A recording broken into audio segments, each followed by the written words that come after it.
guys hear me okay? Awesome. Well, good afternoon, everyone, and welcome to the 2026 Inglewood Photo Festival.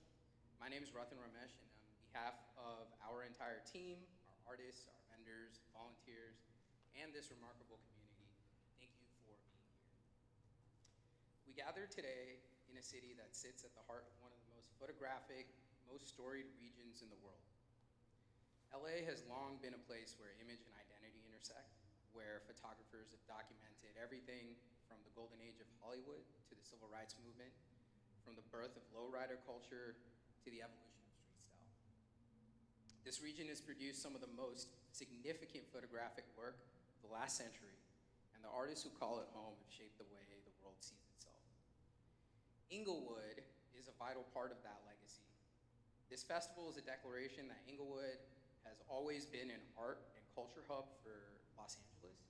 The city of champions has been integral to the identity of LA. Our goal is that the Inglewood Photo Festival makes downtown Inglewood into an annual destination for photographers all over the world. Over the next 2 days, across 3 spaces, here in the beautiful Miracle Theater, our exhibition hall, and our vendor hall, you'll experience the work of some of the most compelling image makers working today.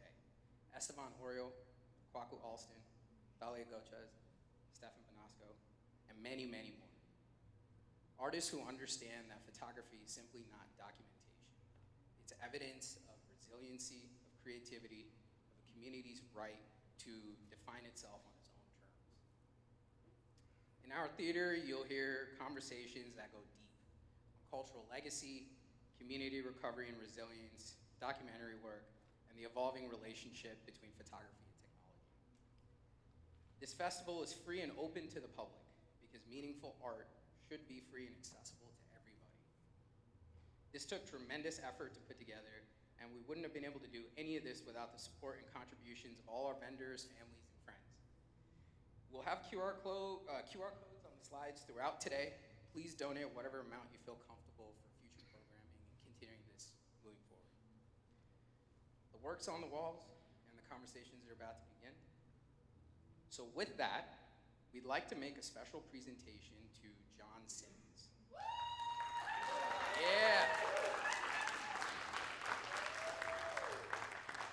John was an integral part of launching IPF and was a main exhibitor in the first IPF. We would not have been able to do any of what we did last year in getting this off the ground without John's help.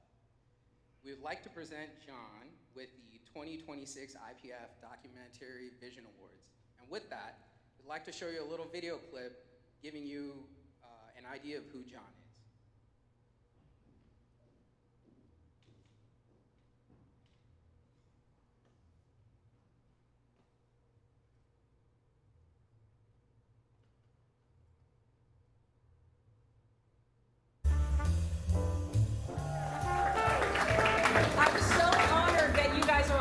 I'm like so happy to see everybody too. And I see so many people that are like my family. I mean, I've known them for so many years and I just appreciate that we're doing it.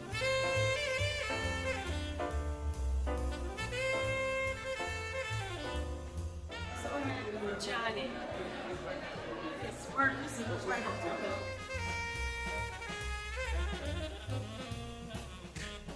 We share the moment and it lives forever. You know? I think that's like kind of magical about photography. I got off the subway, Chicago on the west side. There he is, there I am, right? It's like being given these moments. I feel like there's a certain amount of spirituality attached to art, music, like that piece you showed.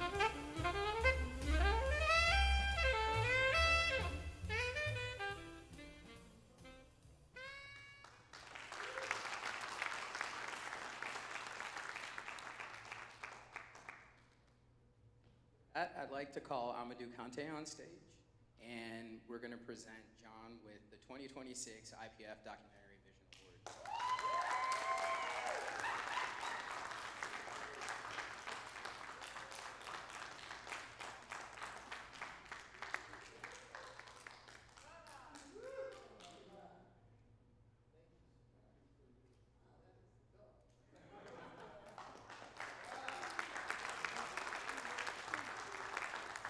Hey, thank you so much, everybody, for that big applause. It really is a surprise all the time, you know.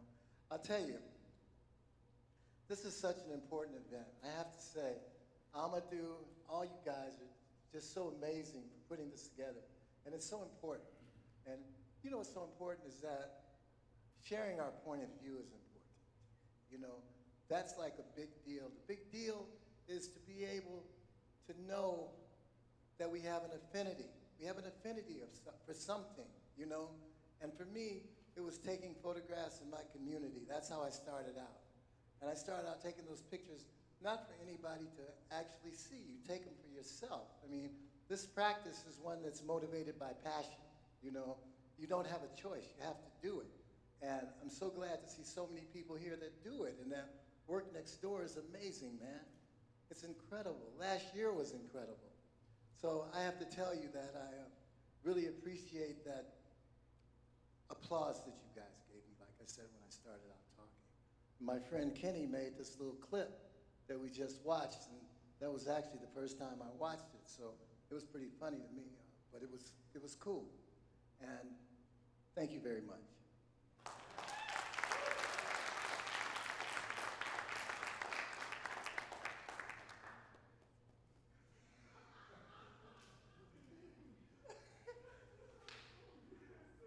With that, I'd like to bring Pedro on stage, who's going to be our MC for the day.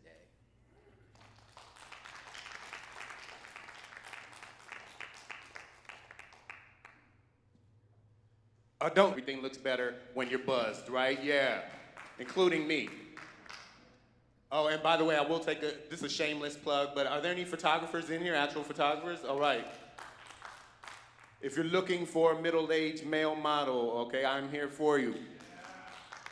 I'm willing to do nudity. Actually, I prefer it. Saves on wardrobe, and I am willing to shave. Everything. You know what I'm saying? So we are gonna just keep this program rolling right along for you guys. We have our first workshop coming up. He's coming to you straight from Freestyle Photographic Supplies. Give it up for Mr. Eric Joseph, guys. Eric Joseph.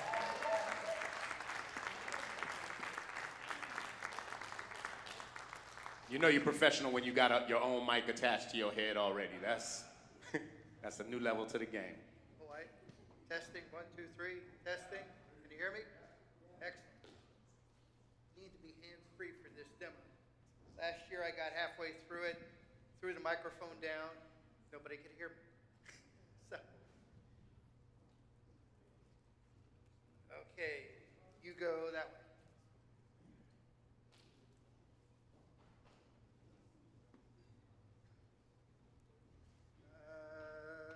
That should be good, I think. So they put me on after Johnny Simmons? Really?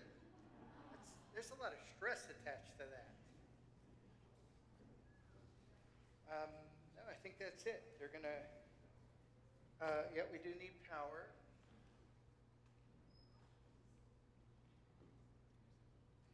And they're gonna cast that over there. Let's see here. Let's see. Co-presenter Aircast. No, nothing yet. Whoa, there we go. Okay. Okay, I can't see anybody out there, so I hope there's somebody there. Okay, there's some people in the front row. Okay, so before I get into the nuts and bolts of this, the reason for this is because scanners suck. I hate scanners. Scanners have always been the bane of our existence, but we need a way to get our film into a computer. So AJ Holmes, who was just assisting me, he is founder and of this product, which is called Negative Supply. They've been around for, what, about 7 years now, AJ? And they started kind of during the internet, during the pandemic, where every scanner in the world was bought up by people who wanted to. They said, oh, I have time now. I'm going to scan in all of my negatives and slides in my archive. And reality is that for this type of scanning, there aren't a lot of options anymore. And believe it or not, all scanning technology is about 30 years old now. It's literally 30-year-old technology. And everybody bought Epson V600 scanners, V750, 850 scanners. Well, V600s went like that, and they're gone. Epson no longer has the intestinal or financial fortitude to create a new product with a modern sensor. So when your Epson V850s are gone, what's left? We do not have dedicated film scanners anymore. The market just isn't big enough. So AJ and his team created a system where you're getting better results and faster results, more consistent results using a digital camera. Could be DSLR, could be mirrorless, doesn't matter, and a macro lens. The key to the system is very sturdy, well-built machine product. There is nothing digital software about it other than what's readily available from other companies, and I'm going to show you the link in all of the film scanners because you had a negative holder and your negative always has negative pop. So it's never laying flat, so you get fall off on the edges. So this is what's called the Pro Riser, and I'm not going to go through the whole system because as of last night at midnight, AJ has a booth next door, and he and his employee Hans can take you through the entire system. I want to focus more on the actual capture and the workflow, and you're going to see it's very fast. I have had customers compare this to drum scanning, and it's this close. Now, what I'm using here to capture is a Canon 5DS, which is Canon's 50 megapixel camera they came out with years ago. That they came out with it, and then they very quickly discontinued it because people didn't really know what to do with it. It's a very slow sensor. It's designed for studio work. It's not designed for sports or wildlife. So people, when they came out with it, they went back to their 5D Mark IVs, right? But for this type of thing, it's perfect. And admittedly, it's a bit overkill because it's 50 megapixels. For if you're doing 35 millimeter film capture, the reality is anything more than 24 megapixels is kind of overkill. So people ask me all the time, like, what would be my minimum camera? Well, I've used the 5D Mark III, the Canon 5D Mark III, it works great. And I'm not going to see that much of a difference between that and this camera because there's only about 8 megapixels worth of data in a 35 millimeter negative. So really at 50 megapixels, I'm capturing pieces of grain overlapping into pixels. But this is the camera I used to shoot with. So it's a double purpose. The key really is the lens. You want to have a really good macro lens, and you want it to be a spherical. Now, what that means, in case you don't know, we're all photographers, so we should all know what a spherical lens is, but maybe we don't. So if you have a grid pattern and you take it with a non-spherical lens, the edges will bow out. You'll get barrel distortion. With this lens, which is a 100 millimeter Canon macro lens, if I take it, a picture of a grid, everything is completely straight. Okay, so the first thing I do is turn on the light source. I have the negative supply Pro carrier, and I've inserted something called a Vlad's test target. There's a guy named Vlad. He's a Russian guy, he lives in New York, and he produces these test targets. And he has one here for 35 millimeter, makes them for 120, 4x5, and 35 millimeter slide. And I always, whenever I get my camera on, in order to align it, I take the first picture of Vlad's test target, make sure my corners are all sharp. And it doesn't, kind of a cart, and it's wooden top, and I put the really long microfiber cloth to make sure my film doesn't get scratched on the edges of the cart. This holds a whole roll of 35 millimeter film. So if you're on a countertop or table, This is really great. It's from a company called Optic Old School. We also have a device called a film killer, which literally allows you to cut your film at perfect 90-degree angles. So I'm going to put this in here. Now, this is a pro holder. They also have a basic holder, which is made of 3D printed carbon fiber. It's less expensive, does exactly the same thing, except with the pro holder, I have this handy little knob that allows me to move the film through the carrier. You can see that? There we go. Okay. A little slower than it is here, but okay, we can deal with that. So I'm going to get this in there. So you notice that, again, I'm using a macro lens, so I'm getting 1-to-1 on the sensor. And then I always want to make sure I have a little bit of the base showing. And the reason is that we're going to do a custom white balance on the base once we're done with our captures. So the first way I'm going to show you how to do this is in Lightroom, using a program that has pretty much become the standard for negative conversion called Negative Lab Pro. It's hard to get rid of that orange masking layer in negatives. Negative Lab Pro it's an automated way of being able to get rid of it, and it's a plugin for Lightroom. There's another program that is not a plugin for Lightroom. It's called Film Lab Desktop. Oh, by the way, Negative Lab Pro is made by a guy named Dave, and Film Lab Desktop is made by a guy named Abe. So it's Dave and Abe. They're not related, but they have two competing products. Now, Film Lab Desktop is completely standalone. You just take your images, put them in a folder, tell Film Lab Desktop to convert them, and it'll do it. I like Negative Lab Pro, though, better because it has more features in it. I think it's a bit more reliable, but I also have, every different strokes for different folks. I have people that love Film Lab Desktop. I'm not going to do Film Lab Desktop, but what I am going to do is Capture One. How many of you use Capture One? 1, 2, 3. Okay, you got 3 people. Well, we're going to show 4. One back 2. So Capture One has now become the de facto professional software for all the digital techs.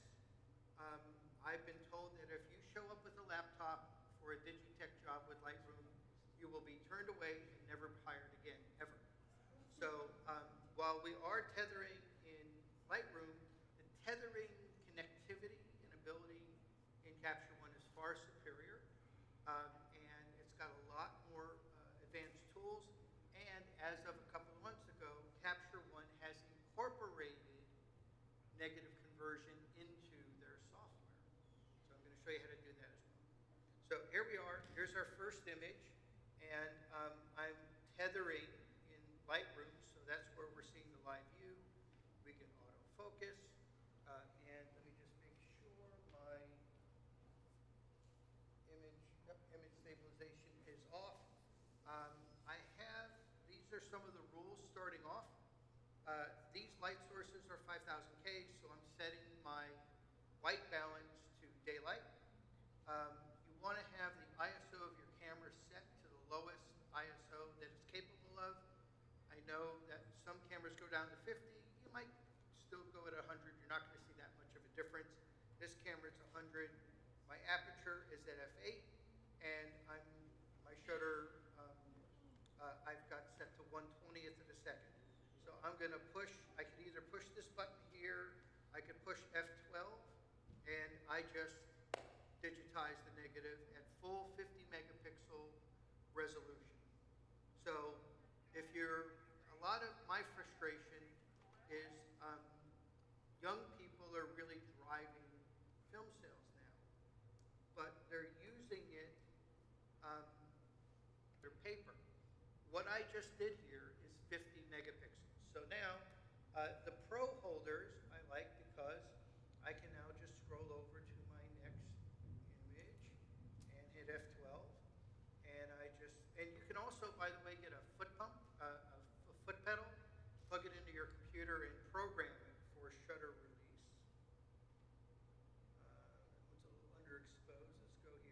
this is a roll I had from I shot at Analog Con about a month ago.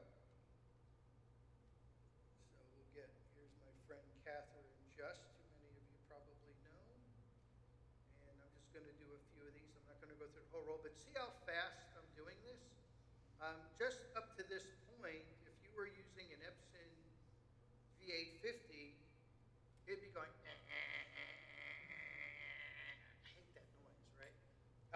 And it takes forever, and it may not work, right? It may not work. So, do a few more of these.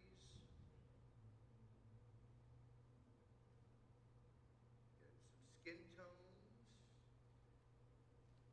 Okay, so now I have all of these images here. And turn back, make sure, okay, you can see everything, good. So we're gonna stop our tethering session because we don't need it anymore, but I've literally timed myself. I could go through a whole roll of 35mm film in under 2 minutes. You can really go through that fast. So now I'm auto syncing. I'm gonna go to develop, and I'm gonna take my white balance tool, and I'm gonna go bloop, right there. And, oh, come on, get them all.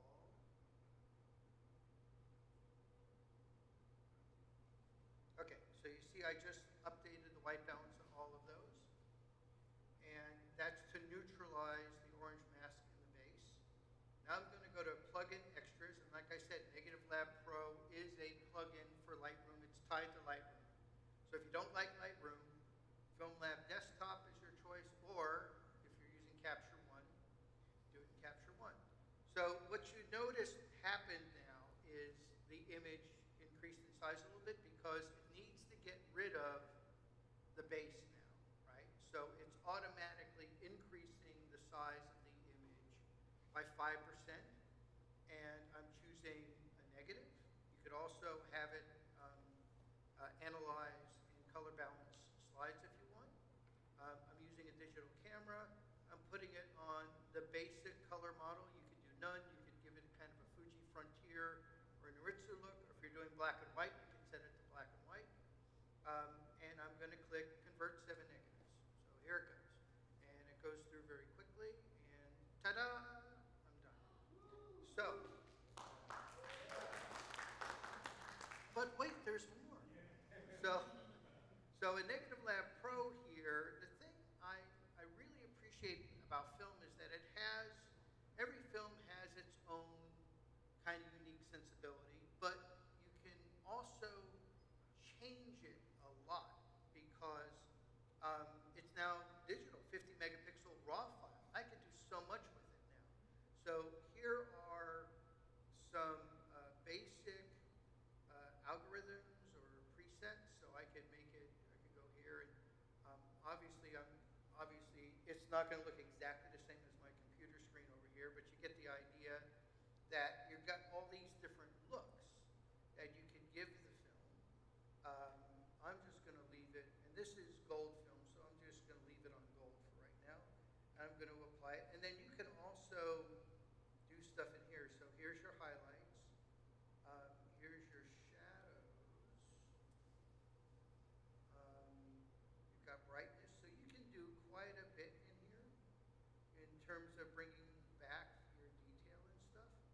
I'm just going to leave it like that for now. Apply. And now I'm in Lightroom, so now the interesting thing is in Lightroom now, it's thinking that you're in highlights or shadows and shadows highlights because it's really a negative. But look at all that shadow detail I have in here that was gone before. And I've also noticed, particularly frustrating when I pick the scanners, right, just to do flat artwork. But for my negatives now, I've totally switched over to this type of system. Also, a few other things, I'm tethering, obviously, so I have a tether cable here. And then when I'm doing this, I'm not running off the battery of my camera. I have a direct current adapter that replaces the rechargeable battery, lithium battery in there, especially if I'm doing a lot of scanning. I don't want to drain my battery. So this is basically how this works. And then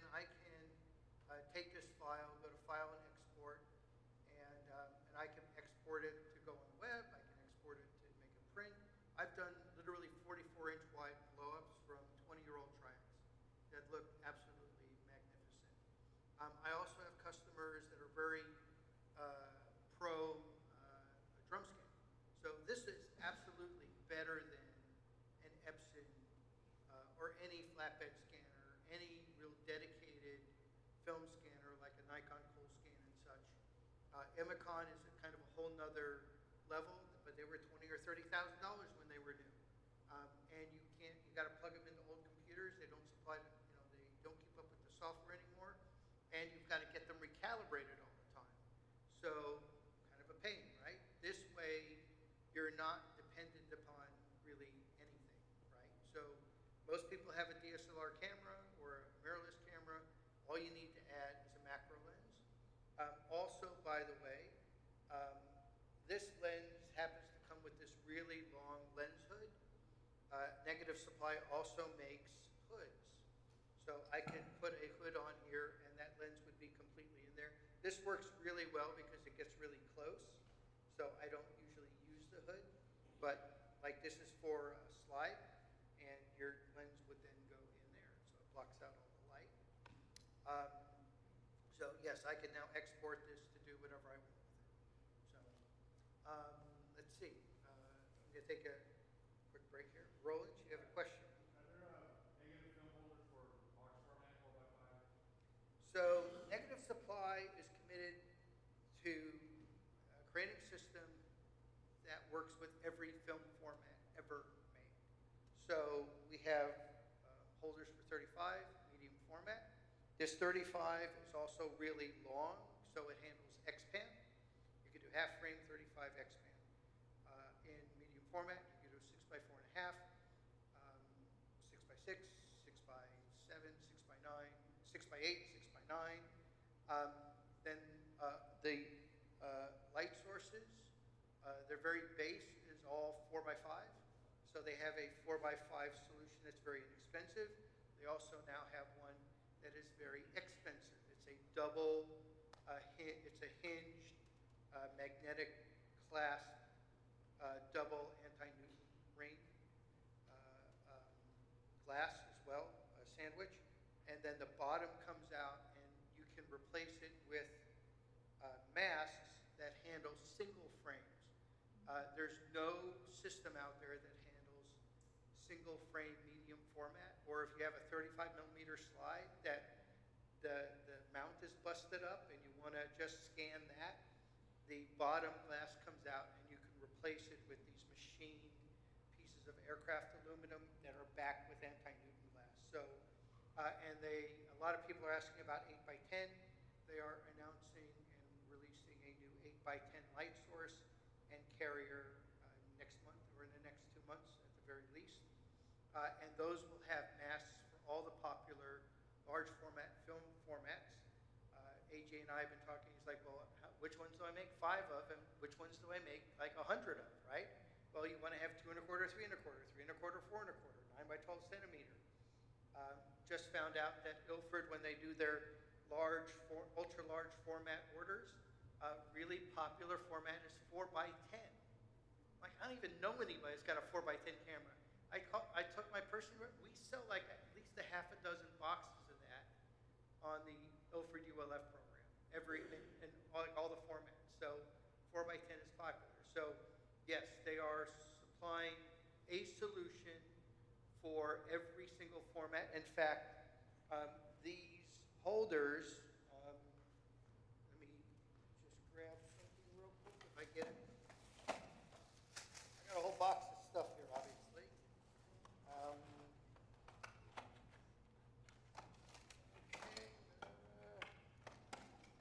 Okay. So this is the medium format carrier. So O-rings are you're moving this and the O-rings are transferring things. This is for 120. They have one for 127, 620, 616, right? 35 millimeter, you can do 110, Minox. They have these modules that pop out so you can transport film through. So yes, every film format ever made is being supported by this system. Any other questions? I got to do this, I can't see. Yes, so you could do negatives, obviously in the holder here. This is a slide holder, so your slide goes in here. It's very simple. Your slide mount goes in there. Just open it up, close, push it up against it, and then put this down on there and just push your slide through. And then, like I said, they made this really clever device because if you're in a room with light, you want to block the light. It's going to affect things. This is a little blown out because we've got all of this going on here. But if you're in a dark room, it doesn't matter, right? So the hoods are there just if you're doing this in the light. So, any other questions so far? Go for it.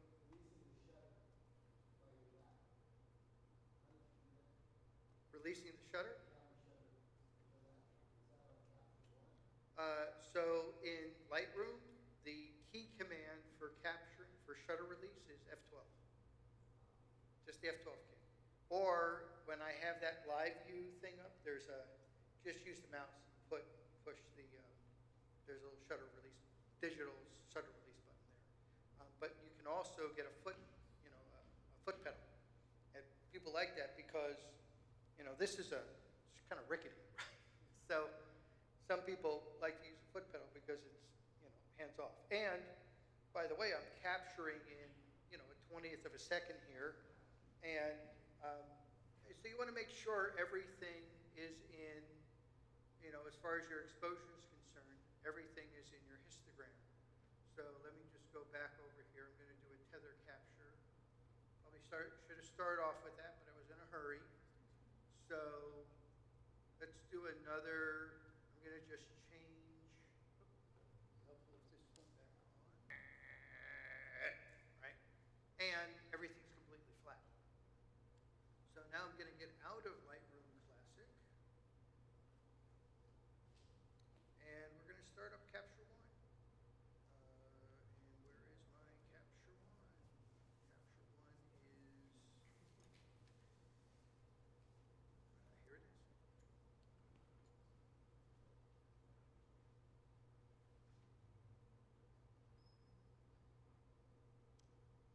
Okay, so I'm going to start a new session. I'm going to call this Inglewood Photo Festival. And in full disclosure, this program is very new, and I am still generating my muscle memory with it. So we are going to go to,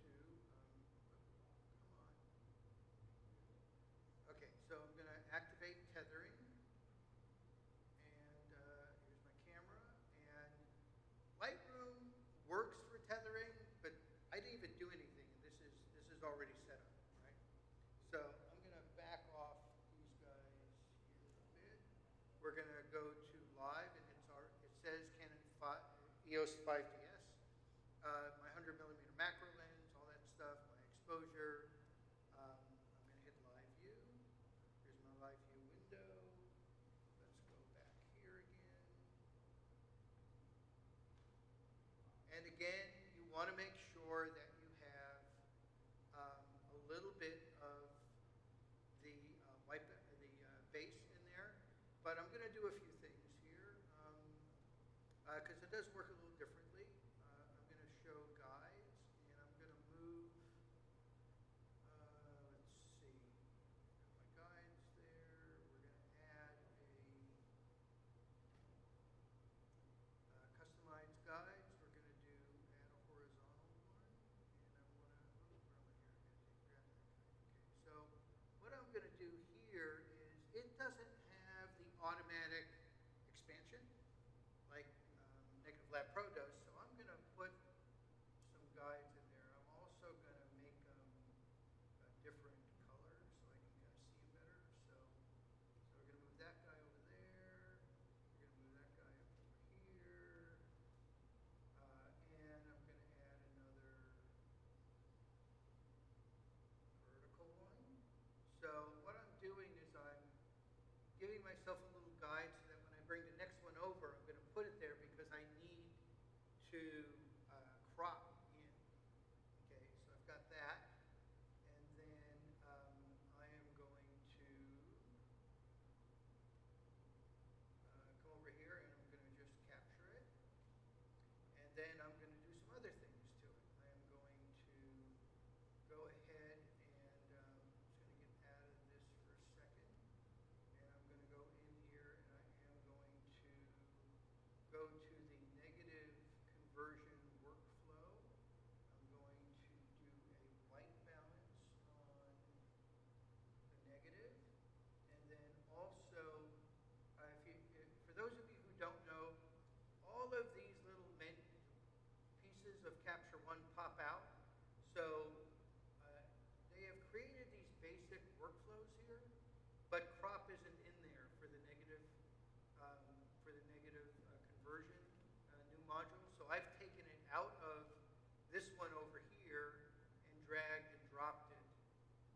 customizable.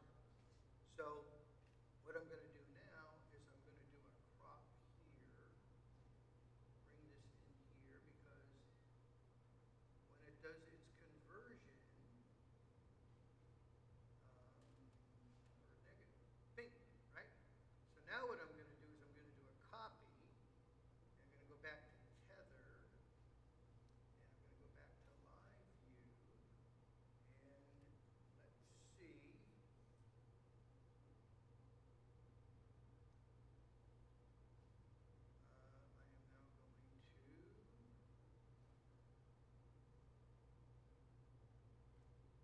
capture that. And look at that. Everything that I applied to it, the white balance and the crop, was applied to my next capture. So with Negative Lab Pro, I've got to capture it all, then I've got to select it all, and I've got to do it now every time I do a new capture in here. Skip over to this one here.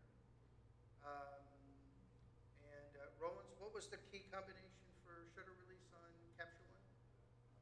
I think it's Command K. Yep, Command K. Up there. So yeah, Command K for Capture One. So here I am, literally going through. I'm making sure that the image is all in my grid lines.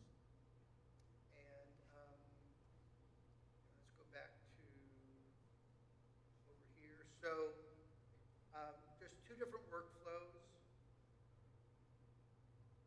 And we'll do this one over here. And then we'll get out of this. So here we are. And so the other thing is, like this is kind of a gray. I don't want to go that big here. I want to see all my stuff here. So I could also, there's another thing they have over here called pick neutralize point. So as long as I go on something that's gray, something is better gray than that. That didn't really work well. I know that this building is gray. I don't really like that as much. Oh, I went green. Okay, so for this one, don't really like that feature, but it does. There have been times where it's a little off. You find something gray, click on it, and it makes it pretty neutral. Like if I had one of these or a gray card in there, go bloop, it'd be perfect. So, so anyway, so I can do. Let's rotate to the left, right? Rotate these guys to the left, and go back here. So I'm finding that from a technology standpoint, if you were a beginner and you had Lightroom, Negative Lab Pro, we are their U.S. distributor. We have helped them expand their business and make their product more available. So you can buy it from us. Everything is fully available on the website. We have, what they do is they have the product in certain kits, popular configurations that people might want, but then every single piece is also available individually. So you can buy it all a la carte. So you can get a kit now that has 35 and 120 and add 4x5 later on if you want. If you want to get everything all at one time, you can do that as well. So, what's the entry-level price on something like that without the lens and the camera? well, so the lens and the camera is up to you. Yeah. They don't sell lens and camera. No, So without, they, so, without the lens and camera. right. So they have like a very small kit that does just 35 millimeter. That's about $400. Then you can get all sorts of mix and match types of things, all the way up to $4,000. All depends on where you want to go with it, and everything in between. So you could buy, like, the basic holders aren't available in a kit with this Pro Riser. This Pro Riser is about $800 by itself, but you could get the $200 riser. And by the way, this is just a copy stand. It happens to be a great copy stand and really well designed and well engineered, but you could use any copy stand. You could use a tripod and just flip the head around and put it upside down. Whatever way you want to do it. Also, there's a ton of resources online. This has really taken off in the world. There are lots of forums, lots of help out there. And then, of course, you have me, and you have the people at Negative Supply that guide you through. So basically, you use a tripod, but you're buying the bottom base, is that correct? Well, you don't even need the bottom base. Just use your table as the bottom base. If you're doing a tripod, well, you do need the light source. That's what I mean. Right. So yeah, you need the light source is important. They're very high color rendering index. There's a lot of cheap light sources out there that the color just isn't right. But also it all fits together really nicely. So, and they all make it so that the components are all interchangeable as well. So, anyway, it's 2 o'clock. Hey, you did it. So I will be next door, and I'm going to break this down and go over there, and we can chat over there. Thank you.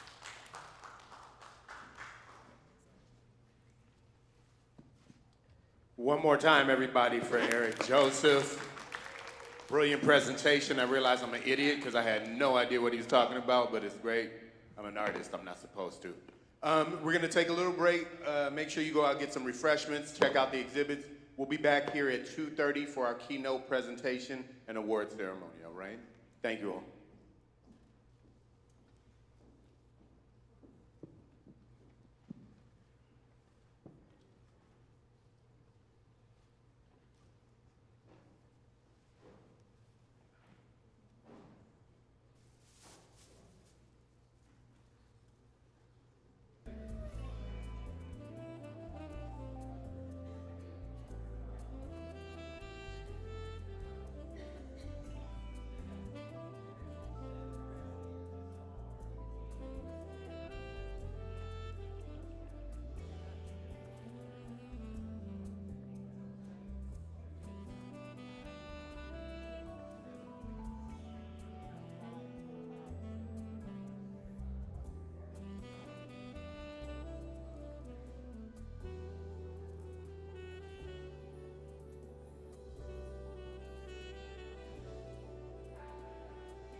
2, 1, 2.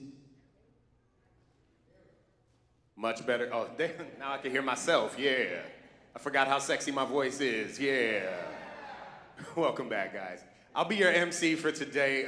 My name is Black Pedro. I'm a comedian, actor, and part-time stripper. Get your dollars out, ladies. Get your dollars out. Coins are accepted. Obviously, my real name isn't Black Pedro, right? Like, who would do that to their credit score? You know what I'm saying? But my real name is actually Pedro Hernandez. But I'm from Detroit, so everything's black in Detroit. Look, he even nodded. He knows what's up. And I know I get it. It messes people's head up when I try and introduce myself. You know what I'm saying? Like, people can't fathom how a black man could possibly have a Spanish name and not play baseball. You know what I'm saying? Like, they look at me like, aren't you pitching tonight? What you doing here? But I thank you guys for welcoming me. I thank the bikers for not stabbing me. I appreciate that, guys. Appreciate the work you do. Face tattoos is a commitment, brother. I thought I was dedicated to the game. That says I don't give a fuck. You know what I'm saying? Like, you're gonna succeed in life no matter what, sir. I appreciate that. Yes, sir. Just a bit of business, guys. We do have our bar outside with plenty of refreshments. Anybody else day drinking like me? Okay, there we go. This is a city of degenerates. He raised his hand like he's at alcohol school. Present. It's not so formal, come on. But yeah, so make sure you stop by our bar, get some the empanadas are delicious. And then we have our exhibits next door if you haven't been yet. Just 2 doors over is the gallery space, and then immediately next door, when you go out to your left, you'll have the vendor area. Also, as these slides go through, every now and then you'll see a little QR code down in the bottom here, okay? Right there, just like that, you see it? Make sure you scan that, guys, okay? Because this stuff runs off of donations, you know what I mean? And I'm expensive, right? They can barely afford me. So make sure you scan that QR code, donate, give, so that we can keep events like this going and supporting. You know, these are all local LA photographers on display, and you know, it's just important to keep art out there, right, guys? So make sure you do that, right? We want to support the arts, right? You don't want me out in the parking lot breaking into your car, so pay up. Come on now, let's go. That being said, we are going to get right into our keynote presentation and our 2026 Cultural Impact Award. And for that presentation, I'd like to bring up 2 of our organizers. These dudes are the man. Give it up for Amadou Kante. Give it up. And Rathin Ramesh, y'all. Guys, come on up.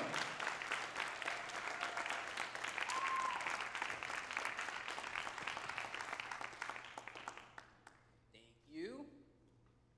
All right, so I'm just gonna set the stage here for who's gonna come up next. So, there's a reason we created the Cultural Impact Award. It's not for the photographer who shot the prettiest picture. It's for the person whose work changed how a community sees itself and how the world sees that community. Esteban Oriol is that person for Los Angeles. He came up as a bouncer, a tour manager, running with Cypress Hill and House of Pain. And while most people were just living those moments, Esteban was documenting them. With the camera his father gave him, he started capturing LA the rest of the world wasn't ready to look at. Lowriders, tattoos, gang culture, brown skin, street life. It was all shot with dignity and shot with love. His work has hung in the Smithsonian, in MoCA, in galleries around the world. His books, LA Woman, LA Portrait, This is Los Angeles, are permanent records of a culture that deserves to be permanent. This afternoon, the Inglewood Photo Festival is proud to honor him with the Cultural Impact Award because his lens didn't just capture Los Angeles, it protected it. Please join me in welcoming to the stage the recipient of the 2026 IPF Cultural Impact Award, Esteban Oriol.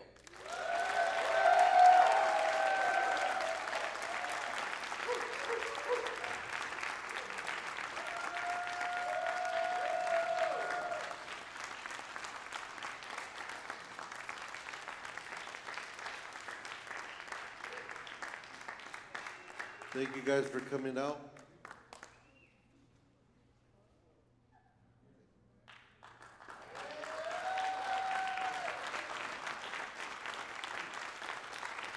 pretty cool. I've gotten 2 awards in a week. It only took 30 years of hard work, but last week the city of Los Angeles gave me an award at City Hall. It was a pretty big deal. And now I got this one. Thank you, guys. I don't want to put it on the floor. Yeah, this is my timer? Okay, good. Thank everybody for coming out. There's a pretty special thing for me to do these kind of events and display my work. Like I said, get an award like that is a cool thing for me. I started shooting about 30 years ago. My father and his wife, Angelica, gave me a spare camera they had, and my dad told me there's 2 pins inside, and you turn this knob to make one pin go like that, and you turn this other knob, make the other pin go, and oh, cool, okay. And all you do is you line up the 2 pins, and that's it. So you're ready to shoot. That was my photography school. It was it's pretty. It was a quick course. It was about 30 seconds. But what my dad saw that I didn't see was I was in a lowrider club back then, and I'd bought a '64 Impala in 1989. Started building it in '91 to be a lowrider, and at the same time I'd gotten a job with House of Pain as the tour manager, and the rest is, it snowballed from there. I started out taking pictures of, what was in front of me, which was lowriders and a bunch of the homies around in the community back then, and being on tour. We did about 44 countries. So at first it was, just taking pictures of, my friend in his car. Then, we go to Paris, I shoot the Eiffel Tower. I go here, I shoot this or that. And I wasn't really paying attention, but when I got the photos back, I noticed my photos were a little bit different than my friends that were on the same tour. And I was like, man, my photos look a little bit different. And then they always wanted to see my photos. And, the guys from the band from Cypress Hill were like, hey man, these look pretty good. Like, I think you got something here. You found your art form. And that's what my dad was pushing me towards when he first saw me, and when he first gave me the camera. And I just kept going from there little by little. I felt a little bit uncomfortable carrying that camera around on a strap. It kind of felt like I was carrying like that big award around, walking with a big clunky thing on me, and I wasn't really into it. At that time, it was mostly like paparazzis or tourists or professional photographers that would walk around the camera strapped around their neck. And not too many people were out there taking photos, especially where I was. And it just snowballed from there to where I started taking photos, and then I started filming. A friend of mine, Martin, passed away, gave me a 8mm camera, and he's like, hey, I want to see your photos come to life. So he gave me that camera, and I started filming. That led me into doing music videos in 1997, and up to this date, I've done about 50 music videos and a couple of documentaries and a whole lot of photographs. So this right here is my claim to fame, as they'd say. I shot that photo in 1994 in downtown LA. It was a gang member, and she was throwing up her gang neighborhood, and I told her, hey, can you do something a little bit more universal so that, nobody gets, uptight about it, because everybody's like, oh, this and that, you know, that neighborhood, this neighborhood. So she threw up the LA, which was uncommon, but it was known in the underground world. People that were either gangsters or gangster affiliates. And what I noticed was I started getting press from doing photographs of the bands, and they're like, hey, do you have anything else you'd like to show us? And I said, yeah, you know, I got some lowriding photos, and I started sending them those type of photos. And then they would say, can we do an interview on you? And I would send them photos of like 10 of my favorite photos, and I noticed that their attention always went to that one the most. It was either covers of magazines or the first like 2 pages of the spread. And I didn't really know the power of that one photo, that it would be kind of like, to me kind of now it seems like the photo that represents the city in one photograph. It's used worldwide. I've been pushing that photo for 30 years to where now it's like, back then it was just gang members or people in the neighborhood doing it, to where now it's the campaign for the LA Olympics in 2028. You know, they have like hundreds of people.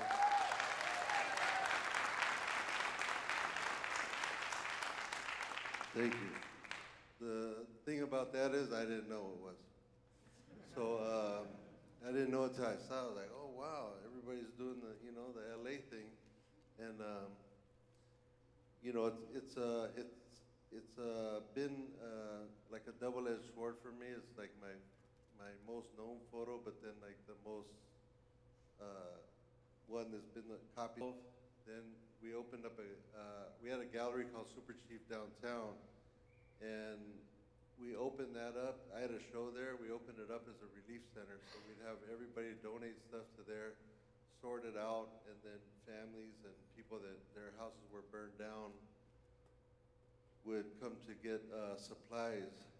So I had seen a lot of photos going around at that time, and I was like, you know what, everybody got all the best shots already of the fires, like, you know, crazy things on fire. The fire is kind of done now. You know, I'm just gonna do something in the community, and that's what we ended up doing. But I did go around. I have a friend that lives over there, and I'm doing a book of lowriding called Lowriding Worldwide, 30 years of, you know, me shooting that lifestyle. So I felt like this was the perfect thing to end that book series, which was go around to Altadena and shoot lowriders that had burned down to the ground.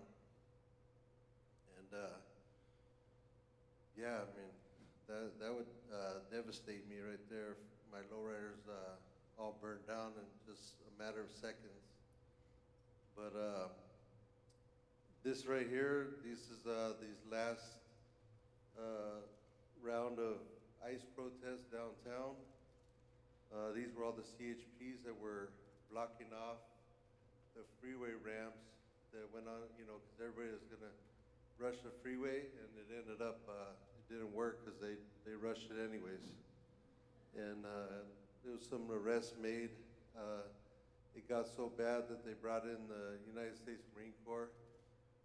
And I feel like it was important to document all this kind of stuff, what's going on in the city, because the last time that happened for me was in the Rodney King riots. And at that time, I didn't have a camera. I was kind of, you know, still like weird about taking photos, so I just went out in the streets and was just watching it, and it was going off. So I feel like, you know, if you're a photographer and you're somewhere and there's something going on and you shoot documentary style photos, that it's kind of your thing. You got to get out there and do your thing. These photos right here were from a ceremony that I go to called the Vegetarian Festival in Phuket, Thailand.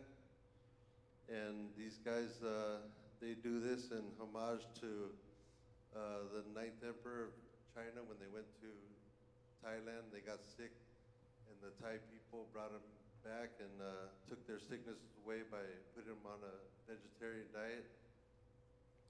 And so these guys, this is the way they show their homage to them. And they've been doing it for 200 years. This was the 200-year anniversary. And I've been going out there for a couple years, so I didn't really, a lot of my photos I don't really show right away. I wasn't gonna show any of these, but there were so many people there, I was like, you know, I don't wanna be last to show my photos, so, you know, I brought out, you know, I brought some of the hits out, but these guys really put themselves through it. They not only do they get swords, you know, poked through their face, they walk around with them in the city with bare feet, wearing this little outfit, and it's like a 5-mile long walk, and they're holding the knives, so that they didn't hold them, they're so heavy they just ripped through their face. Go ahead to the next one. The Afghani guys, to me, I always like to show the similarities in different countries that I've traveled to. People used to always say, like, hey, what do you eat over there in Afghanistan and stuff? I go, it's crazy, Holmes. They have like chicken and beef. That's what we're gonna do. So we met this guy from Afghanistan he was taking us in there, and he goes, so what kind of stuff do you shoot? And I had my computer out. We're in the airport, and like my eye went first to this Panama prison folder. I was like, oh, I do this kind of stuff. He was like, wow, would you want to go to a prison where the Taliban prisoners are? And I was like, yeah, sure. Because most of the time, like 99% of the time, people say, hey, would you want to shoot this? I could hook it up or whatever. They're full of shit. So I just took my chances, you know? And the next morning, 8 o'clock, he had a van there, and they're like, hey, the van's downstairs. You ready to go? And I was like, whoa, you know, like, it's real now. So I you know, went out there. We went to the wrong prison first. Then another hour and a half, we got to the right one. And the crazy part about the Panama prison was I went to go shoot a guy named Maton, which means killer. So when I got in the gate, the guard shut the gate, but I was walking, so I just hear the gate shut behind me. And he goes, hey, Maton, make sure that you have him back here at 4 o'clock. And I was like, wait a minute. And like, I didn't, you know, you can't show no kind of fear or nothing like that. You're in a prison, you know? So I was like, fuck, did he just lock me in here? You know, with Maton and all the other killers? And I was like, fuck it, you know? Like, let's see what, you know, see what comes up. So I, you know, went through the whole prison, shot these guys. There was no guards on that side of the gate. They pretty much rely on the guys in the prison to run the prison and deal with whatever they deal with on their own. And I was like, damn, man, I'm like locked up abroad, but for a day. And the cool thing was I get to get out, you know, at 4 o'clock. But you know, I saw everything in there that you could see in the prison for a day, and took a bunch of pictures of it. And then when I showed it to the guy in Afghanistan, he was like, yeah, I can hook you up to go in there. So I went there. Luckily, it wasn't like that, you know. I got to roll around. They had a guard standing, you know, 20 feet behind me or whatever. But my first thoughts were when I go into a prison where you know, it's 2013, there's still a lot of American military there. I didn't go there with them. I went through another connection with the Afghanis. And they were like,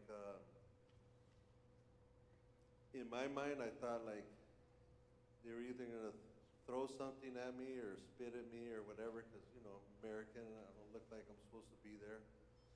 And that's kind of what they do to people in the media here. They, you know, spit on them or throw a cup of piss at them or something like that through the bars.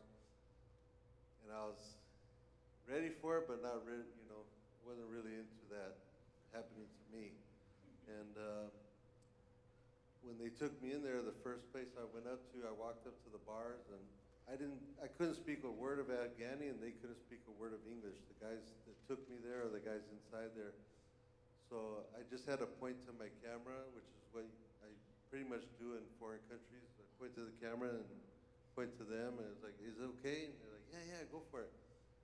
So right when I started taking pictures of him, the first guy that I saw through a bunch of guys, he had his shirt off, and he just started flexing like this. And I'm like, damn, you know, has he seen like American movies or what's going on? I can tell one of your photos right when I see it. And to me, that's like a good compliment, you know, like I could take a picture on this side of the world or that side of the world and you know it's my photo just by looking at the photo. But I have a new zine out right now, and it was myself and Paperwork published it. It was all the photo shoots that I did in 2025. I put about half of them in there because I couldn't fit the rest.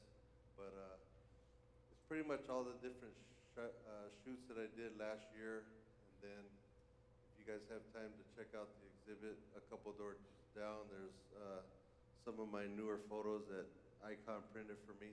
And you know, I'm very happy that Faye and Klein and Icon invited me to be a part of this. It's a cool thing, and I've never, you know, really done a type of festival like this anywhere else in the city. So this is a cool thing, and we've got a picture of my compadre there. They asked me if I could come down and take some photos of them, which isn't every day, and they don't ask everybody. So thank you guys. Yeah.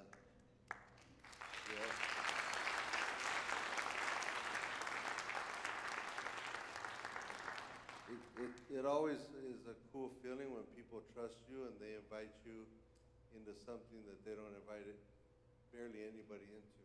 So I've been invited to some places like that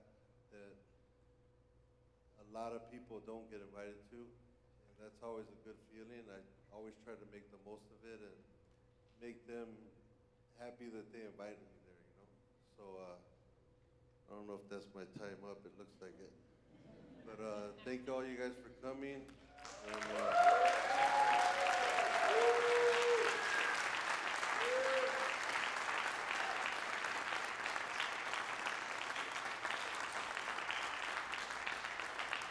oh, it filled up. If you're wondering why I'm rocking, is I have bad balance because I have neuropathy. So don't think any weird stuff. But I'd like to thank Fox.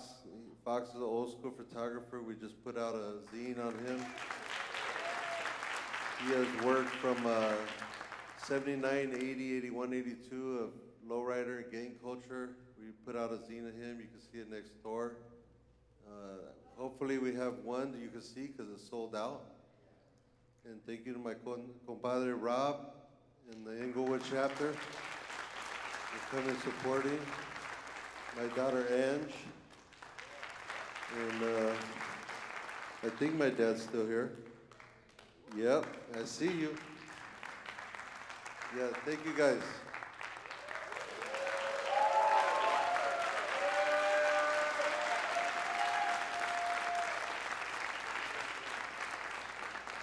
Keep it going for Esteban Oriol. Esteban, I'm gonna ask you to stay up here for one moment if you don't mind. I'd also like to call to stage the legendary John Simmons, if you don't mind. We're gonna do a little photo opportunity with the founder of the IPF, Amadou Kante. Come on up, guys.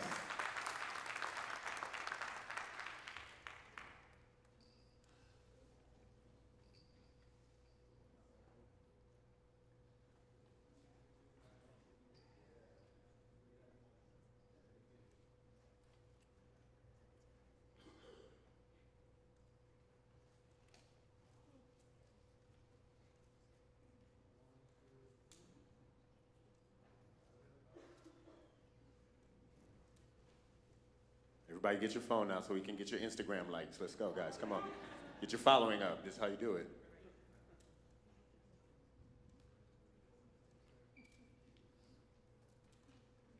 Keep it going for these two legends up here. John Simmons, Esteban Oriol.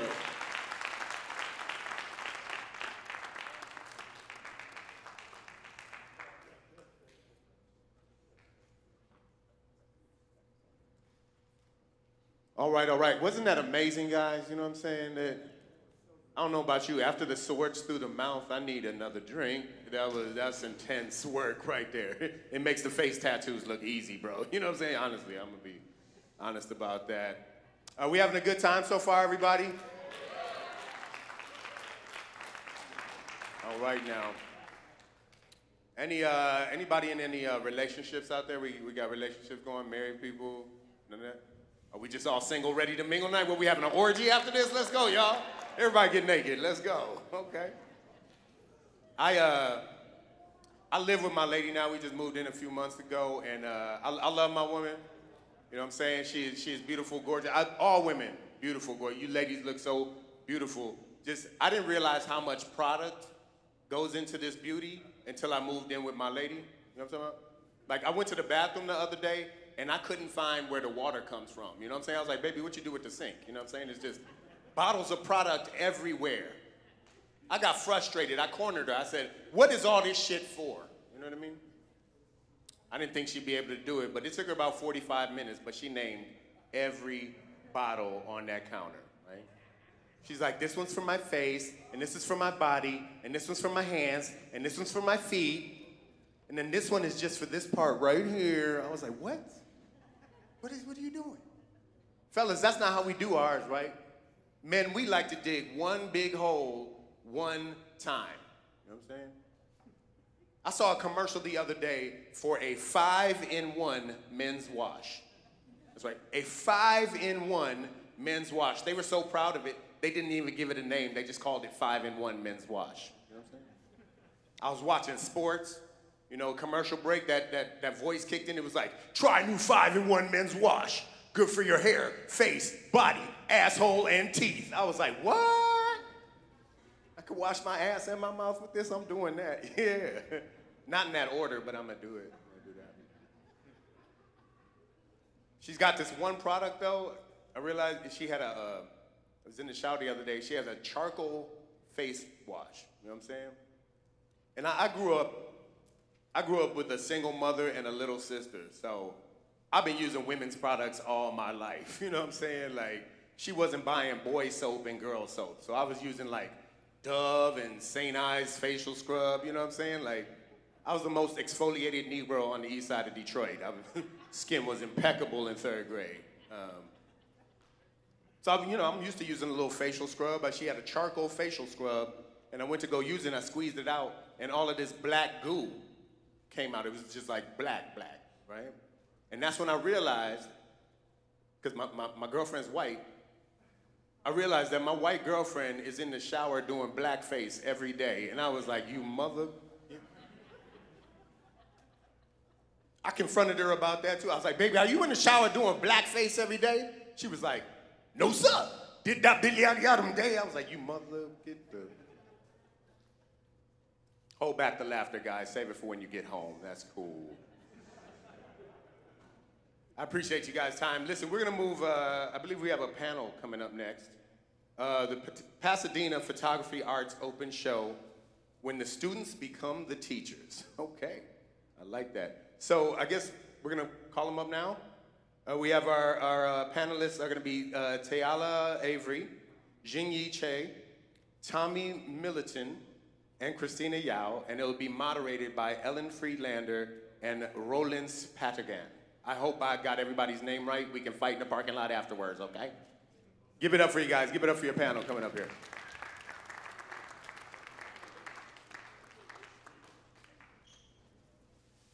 Give it up for Black Pedro, everybody. Black Pedro. Thanks, brother. Afternoon, everybody. We are really, whoops, here we go. Can you hear me? You can hear me. Welcome to Open Show. My name is Ellen Friedlander, and I am co-director of Pasadena Photography Arts. Today, I'm joined by my co-host. What's good, Inglewood? I'm Roland Spatugan. The theme today, as you can see, is Open Show is when the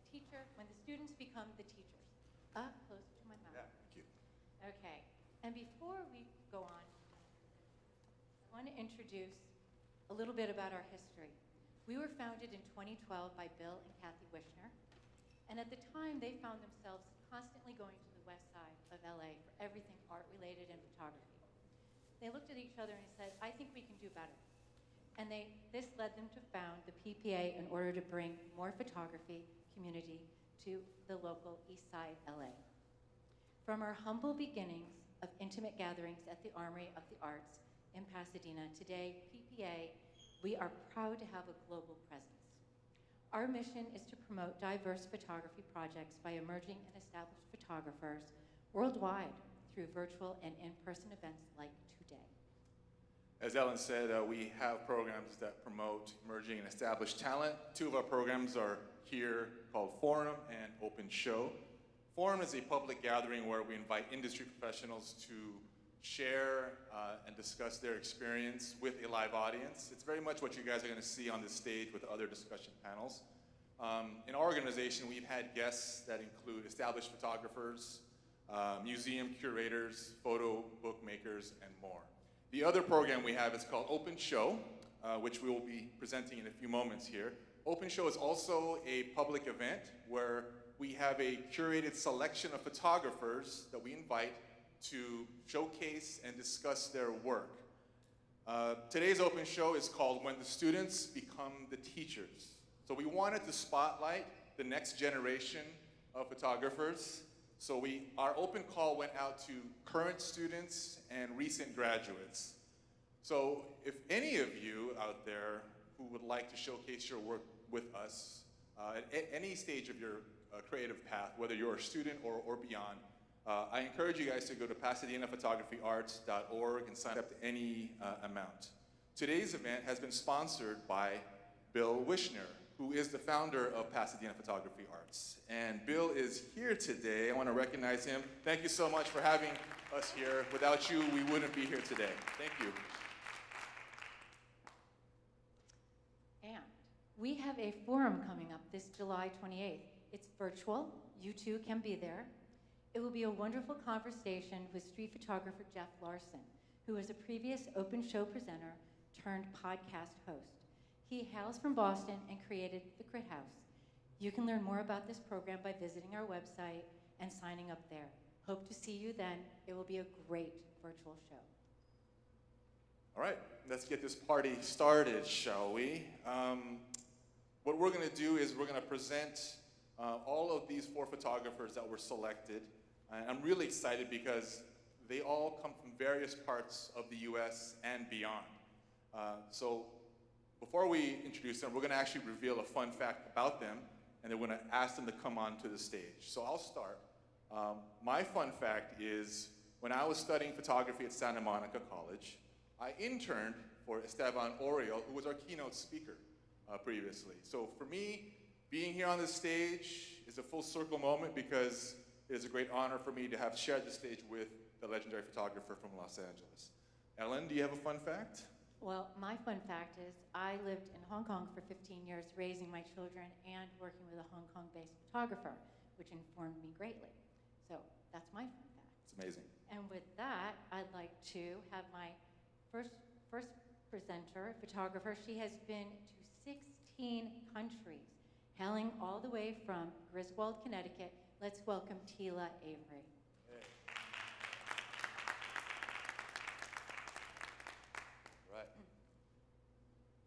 Our next photographer originally came to the US to study astrophysics and electrical engineering, but somehow ended up becoming an artist. I love those stories. Originally from China, but coming to you via Bloomington, Indiana, please give it up for Jingyin Cha. Come on up. Our next artist says the springtime makes him sneezy, so please excuse his sneezes during his presentation. Coming from San Francisco, please welcome Tommy Milutin. Right. And finally, our next photographer admitted to having over 112,000 photos on her phone. Can someone in here show her how to download those images onto a computer, please? Thank you. We'll talk after the show, okay? Making her way from our neighbors to the north, from Calgary, Canada. Please welcome Christina Yao. All right, let's have a seat, Ellen. Have a seat. Okay, we're about to get started here, and the way this is going to work is that we're going to showcase the body of work from each of these artists individually. And then while the slideshow is running, each artist will have an opportunity to talk about themselves and the background of the work. And once that is done, Ellen and I, with time remaining, will ask a few questions, have a discussion with the artist, and then we'll repeat that process for every single presenter, okay? Our first, I'd like to introduce Tila Avery. She is a 2024 graduate of Spelman College, where she earned her BA in photography. As a photographer, Tila is a translator, using the camera to bridge the spirits of those willing to look, to confront and to be observed. Today, she is here. Started this project was to create visual love letters to the people that uplifted me and nurtured me through my time at Spelman. And it transformed a little bit as I was photographing. When I have a project and I start with an idea, it can be a little bit complicated to shoot with that idea in mind, because sometimes it can feel a little bit restricting in terms of, okay, but I'm gonna take this photo, but does it actually relate to what I want to say? And so as I was doing my thesis, I had to let go of that idea, that original idea I had of creating love letters, because I don't think it was a good way to lead where I wanted to go, but I don't think that that was gonna be my ending place. And so the way I approached going through this was photographing just to photograph. Like, I'm gonna photograph whatever interests me. I had some shoots planned. I had some things that I was like, okay, I need to bring my camera, because bringing your camera can be a little bit hard. The weight of it, mentally and physically, sometimes it can be something that you don't want to deal with, or that I don't want to deal with. But I realized in this last year, I was like, I need to bring my camera everywhere. And so I just shot whatever I wanted to shoot, and I needed to take advantage of those moments where I was like, okay, I think I need to photograph something right now, because it can be very easy to ignore that feeling of, oh, I need to photograph this right now. Especially if I'm creating a bunch of portraits and photographs, looking at it for a moment, being like, okay, how can it speak to me outside of visual aspects, really? And so what brought us together is belief in terms of the process. Of course, it was a physical one and a technical one in terms of photography, but it was really an emotional one too, because each shoot had its own meanings and its own origins, and it also had the emotional steps that I had to take in order to feel like I could photograph this or feel comfortable photographing this. But also, a lot of times I was shooting from an uncomfortable place as well. And so the emotional part of what brought us together as belief is really the bedrock of the project. The relationships that I was able to create at Spelman were ones that I didn't think I was capable of, even at the beginning of college. And so as I'm creating my thesis project, it just felt natural to create this project that celebrated the relationship that I was creating with myself and creating with others, and then creating with the world as well. Thank you so much. Great. I have a question for you, if I could start with that. I'm a portrait photographer myself, and when I was in school, and even to this day, I, uh, I find it difficult to photograph people that's very close to you, maybe family and friends, because they don't take it seriously. You know, like what are you doing here, Rollins? Are you done yet? Do you know what you're doing, kind of thing? So my question to you is, how were you able to get such stunning poses and very emotive poses from people that you know? Was it a challenge? Yeah. Family can be, Family. yeah. Um, I have a lot of respect for the people that I photograph because I am not often in front of the camera, like the professional camera, unless I'm taking a self-portrait. Silliness that is able to come out, and it also doesn't feel like there's a lot of pressure. Like, even if there's that pressure of like, okay, are you done yet? It's like, okay, just hold on 1 second, almost done. We're gonna get through this. And so, yeah, it feels like there's a lot more freedom there sometimes. Thank you. Well, I have a little knowledge that you have been awarded the Women's Photograph Award, and you got a grant. So very proud of that. I'd like you to share a little bit about what that grant's allowing you to do.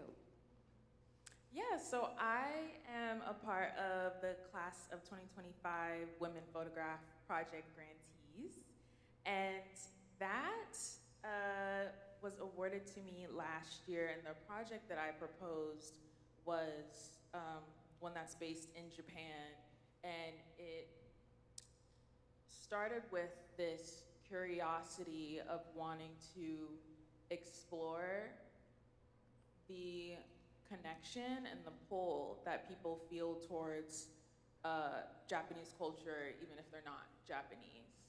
And so that is where that project stemmed from. And as I've been thinking about how to go about that project, of course it is important to look externally, but I also had to look internally as well. Like, why am I feeling pulled to do this project here? I studied abroad in Japan in 2023, and then I went again in 2024.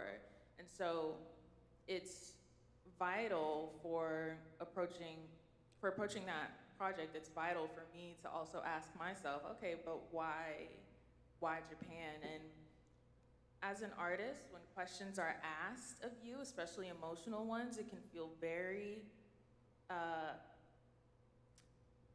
important that some type of answer is said that sounds really profound, but sometimes you don't know where it's coming from, or I don't know what space it's coming from. I just know that it's something that is calling to me in that moment. And so I will be going to Japan after this to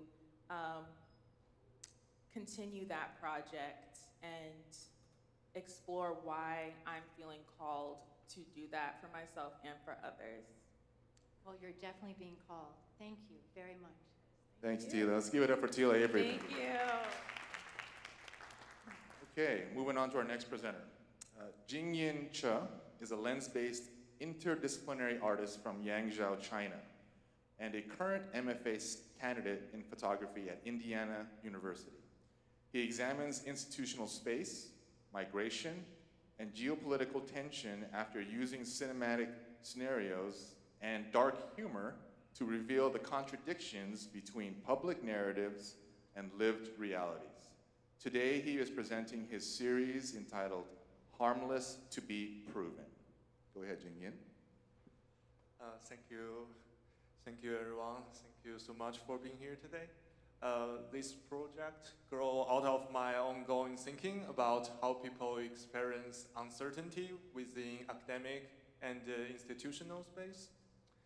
I'm interested in how identity belonging can become unstable in environments that appear orderly, professional, and neutral. I'm not focusing on one specific event. I'm more interested in a condition that slowly becomes part of everyday life and is often difficult to put into words. I want to begin with this early photograph. At this stage, I was already very drawn to institutional interiors, especially like classroom, laboratory space, I was interested in how these environments could still carry a psychological weight, even when they were empty. Their odor and stillness often seems to hide something more tense underneath. I also realized that empty space is not enough. The psychological tension I want to address needs space, objects, and body to appear together. That realization gradually led me toward stage photography. Here I use institutional public space together with a word map and scattered academic articles to suggest how larger social and historical force enters academic life. What first appears to be an ordinary setting begins to feel shaped by research, distance, and uncertainty. The scholar seated at the center, shown only from the back. He does not really read fully as a person. Instead, he's more like an object. That is important to me because it points to the way people think through their function, role, productivity, rather than their full presence of human being. Throughout this project, I'm interested not only in what happens in this space, but also in how they quietly observe fear and uncertainty. In this photograph, the tension becomes more material and more absurd. The scene is staged, but is built from objects that suggest a scientific procedure. The dissecting table, dinosaur fossil, and the protective suit in the background all help a visual structure of theoretical and clinical. What I want here was a sense of dark absurdity. The image feels clinical, but also slightly theatrical and grotesque. I wanted these familiar research elements to become unstable, as if the logic of space had started to collapse inward. Rather than describing a specific event, the image builds a psychological reality in which ordinary academic materials begins to feel fragile and quietly threatened. This image is especially important to me because it speaks to internal pressure. Sometimes the strongest tension is not external, but also something people begin to carry within themselves. They become more aware of their speech, behavior, and presence. And that awareness can create distance and isolation. The pale blue steel and glass structure in the image does not only enclose the figures, it also creates a shared atmosphere of pressure. Under this large framework, no one seems fully outside of the space. Everyone is shaped by it in some way. And that is where the absurdity of the image comes from. I want to end with the image of the growth chamber. For me, this photograph brings many parts of projects together. A growth chamber is supposed to support life. It creates the right condition for plants to grow. But at the same time, it is also a controlled and enclosed space where everything is measured, organized, and observed. In the image, the plants are growing, but the human body appears hidden, tired, and almost absorbed by the environment. I was interested in the contradiction between care and control, protection and confinement. This image does not offer a clear ending. Instead, it leaves the viewer with a question. What does it mean to grow inside a system that also contains you? That uneasy space is where I want to project to remind. And thank you again for being here this afternoon. Thank you everyone who supported this. Thank you, Junyan. Thank you. Do you have any questions for Ellen? I do. I noticed that in a couple of the photographs, there is a glass container with an octopus in it. I want to know, was that it looks like it was very intentional, and what was the psychological intention behind that, sorry. Yes, I intend to choose this octopus, and actually there are multiple different layers meaning behind that. For me, the most obvious one is these things are really flexible, and they need to change their identity. They need to camouflage themselves to fit and try to recover this past again. And yeah, this is some potentials. Can I have your parents meet my parents? Yeah, thank you so much. Thank you so much, Jingyan. Amazing, amazing. Okay, moving on to the next presenter. Yeah. Okay, our next artist is Tommy Milutin. He is a photographer, educator, and poet based in San Francisco. His work explores constant states of upheaval and reestablishment across intersections of anomie, social stratification, state and internal surveillance, memory, and the negative effects of unchecked privatization. He utilizes his camera to engage with historically significant processes, buildings, and public spaces across geographies. Tommy's body of work presented today is entitled Cities as Contested Terrain. Take it away. Hello, everybody. There it is. Okay. I'm really happy to be here. I am originally from the Bay Area, so I came down for this amazing festival. I really appreciate the opportunity to kind of present some of my work. And as Ellen said, this project took place in Boston, but it was really kind of a cumulative project and process that came from a lot of movement and mobility in my life, especially during my adolescence. I went to 5 academic institutions in 4 years, 4 different high schools. I ended up at a community college doing credit recovery because of all that movement. But I ended up getting a scholarship to Boston College, which was a difficult transition coming from like a Bay Area background for a myriad of reasons. But I found myself there. So this project is, similar to Tila, is a final project for a film photography class that I took my senior year. I got into the medium rather late, but I've had a lot of really strong supports. Professor Giovanna Jones, Professor Rosemary Engstrom, my really good friend and like collaborative partner, Almani Berthe, who hails from Harlem, New York. He's watching this live stream. And I had a lot of people push me to kind of submit to festivals like this. I shoot a lot, you know, kind of mixed media. I wrote a lot of poetry during institutions. The term implies a struggle or negotiation between different groups or ideas, often involving competing interests and resources.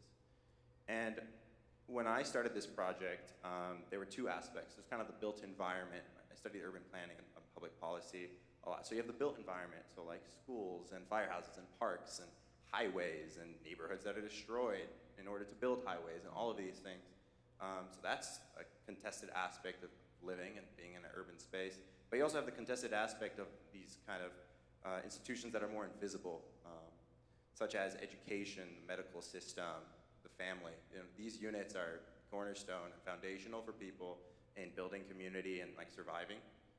But these things are interrupted by these processes and actors that you know, are more about profit and development sometimes than human life. And I wanted to analyze that. So again, a lot of these photos talk about issues of housing. I'm from the Bay Area. And it's one of the most expensive places in the world. And I have, you know, familial roots, I suppose, that, you know, lived in the Bay and established themselves in the Bay back when it was agricultural largely. And today it's anything but that. I wanted to look at things like, you know, urban zoning. I want to look at the history of public transit in Boston. It's very interesting. Boston has the oldest transit system. The first subway was actually established in Boston, not New York. And these are some members of the Boston Carmen's Union. So throughout this process, I was like, okay, I want to capture spaces that represent institutions, government, the history of settler colonialism in the United States, of erasure, of you know, taking away land that, you know, is just land and that is used by people in partnership. And I wanted to also talk about gentrification, as in this photo, And kind of these processes that are continuously happening. And like, like HUD has been defunded. Public housing, they tried it in the 80s, Reagan economics happened, and like, there's not too much public housing anymore. And I just want, people to interact with spaces differently, I suppose. A lot of this came from not being able to have any sense of community, feeling disoriented, and trying to make sense of the world. This is the Somerville Theater. It's a really cool theater, just like this venue. It's old. It's one of the old movie palaces. It dates back to the early 1900s. It was a vaudeville theater for a time. It still stands today. It's had different stages, different owners, all of those things. But contested terrain is often cultural, and it differs based on generations. So a lot of these shots were taken so that I could kind of have this dialogue between the Boston of the past and the Boston of today. And this is a big photo for me. It's probably the cornerstone one. Like, when we are in these contested spaces, when we are struggling, when there's so much change going on around us, where do we go in case of emergency? Like, what are our contingency plans? And I think for me, there's been a lot of instability to various degrees, and it's kind of been like, you actually have like, federal policies that allow, working class people to become homeowners, but that's not the case anymore. So people are maxed out. People are leaving in droves, and it's just it's daunting, and I think important to reflect on the fact that like all this happened super like within the span of a generation. Fast, and the housing element. Like I've kind of hopped around in my professional journey, in my academic interests. I was interested in journalism for a long time. I really wanted to look into the statewide, housing element, right, because of this like shortage that we have. And there's not an easy way to fix it right now. It's these things called accessory dwelling units in LA. I'm sure y'all have heard of them, maybe, and definitely in the Bay. There's no space to build because they messed up so bad, essentially. And there's a lot of reasons for that, but they're trying. So you can essentially build a small unit in the back of your backyard, but that's not protected against discrimination of various forms, especially when it's on your own property. So, I really just want people to lobby for these things. Like, we live in a country where healthcare isn't, guaranteed. We live in a country where housing isn't in the, Constitution guaranteed. Other cities, Spain, for example, housing is like explicitly stated that, everyone should have access to this. Like, we don't live in that, and there is a lot of wealth here, but obviously a large, distribution, a lack of distributing that. So, yeah. There is no question this is a very difficult time for everyone. I will say, though, I think spaces like this are really important, and I've really been an observer of them for a lot of the times. Like, I've been in those seats and just kind of sitting in the back, when, whatever context I'm in or city I'm in, and I'm drawn to it. But I think the collaboration aspect is kind of the next step of my journey, and I really want to just kind of say thank you, and also just encourage people to get out to spaces like that. Third spaces are so big. In San Francisco, they have the Harvey Milk Center, which is the oldest, one of the few public wet dark rooms in the country. And that's a great third space where people can congregate and create and discuss. And community. It's community building, right? So even in like the midst of all these challenges, there are those collaborations, and I'm very grateful for my friends and professors who have kind of helped me arrive to that point, Yep, we're all stronger by being together. Yeah. Final question here before we move on to the next presentation. Steven Oriol is our keynote speaker, and he still shoots analog, he still shoots film. How important is that medium to you in your process? Very important. Like I said, I started shooting digital. My good friend Almani started shooting, and I would help out, kind of pose, and but I think like with analog, it's just so personal. It's very cathartic. Like, you can be in a dark room, literally, kind of explains itself, for hours, and it's just to kind of enter a flow state. I also think it just kind of contributes to like a timelessness of the photo. It's very personal, and I've given some of these photos to people as a gift. It's blood, sweat, it's tears. I think I'm someone who like really is most comfortable, honestly, in subtext. It's very hard for me to find the words in whatever language, English is my primary language, but to find the words to kind of like say adequately what I'm feeling or what I'm trying to critique or all of these things. And I feel like with analog film, the proof is in the pudding. It's right there. I'm just glad that's a medium and a tool, and like a, something I can extend towards others, for others. Well, great, thanks, Tommy. Give it up for Tommy, everybody. Thank you. All right, and on to our final presenter. Christina Yao is a China-born, Calgary-based artist working in photography, video, and installation. Her work explores relationships, identity, and place through a cross-cultural lens shaped by living across the US, Colombia, and Canada. She holds a Bachelor of Design in Photography with distinction from Alberta University of the Arts. She is presenting her body of work entitled Near or Far. Take it away. Thank you so much for having me. I'm very excited to be part of this conversation. My work mainly explores trust, power, and vulnerability within intimate relationships. First, I would love to share a few artists who have inspired me along the way. One of them is Jeff Waugh, Canadian photographer. I was really fascinated by his photograph, Mick, from 1982, which was inspired by a racist incident he witnessed in Vancouver. The image shows a white couple walking past an Asian man on the street, while the white man placing a mocking eye gesture towards him. What interested me most was that photograph looks like a spontaneous documentary moment, but it was actually very carefully staged. He usually used cinematic techniques to construct reality, and the tension between reality and performance really influenced how I think about. Also, living across different cultures, I became very aware of social expectations surrounding relationships and identity. I find human relationships fascinating because they are very complex, unpredictable, and constantly shifting. My ongoing project, Near or Far, started as a personal exploration of my relationship with myself and how it shapes my connections and relationships with others.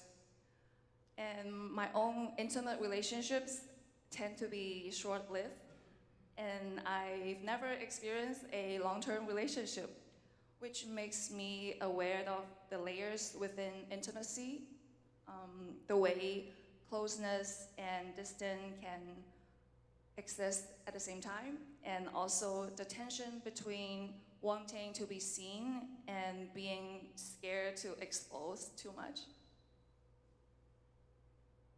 I create stage photographs of my friends in their private spaces, drawing from their personal stories and fragments of their relationships to construct these narratives.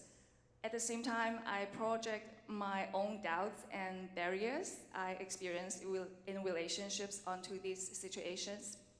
Sometimes I cast my Hinge dates as my models and place myself within the frame.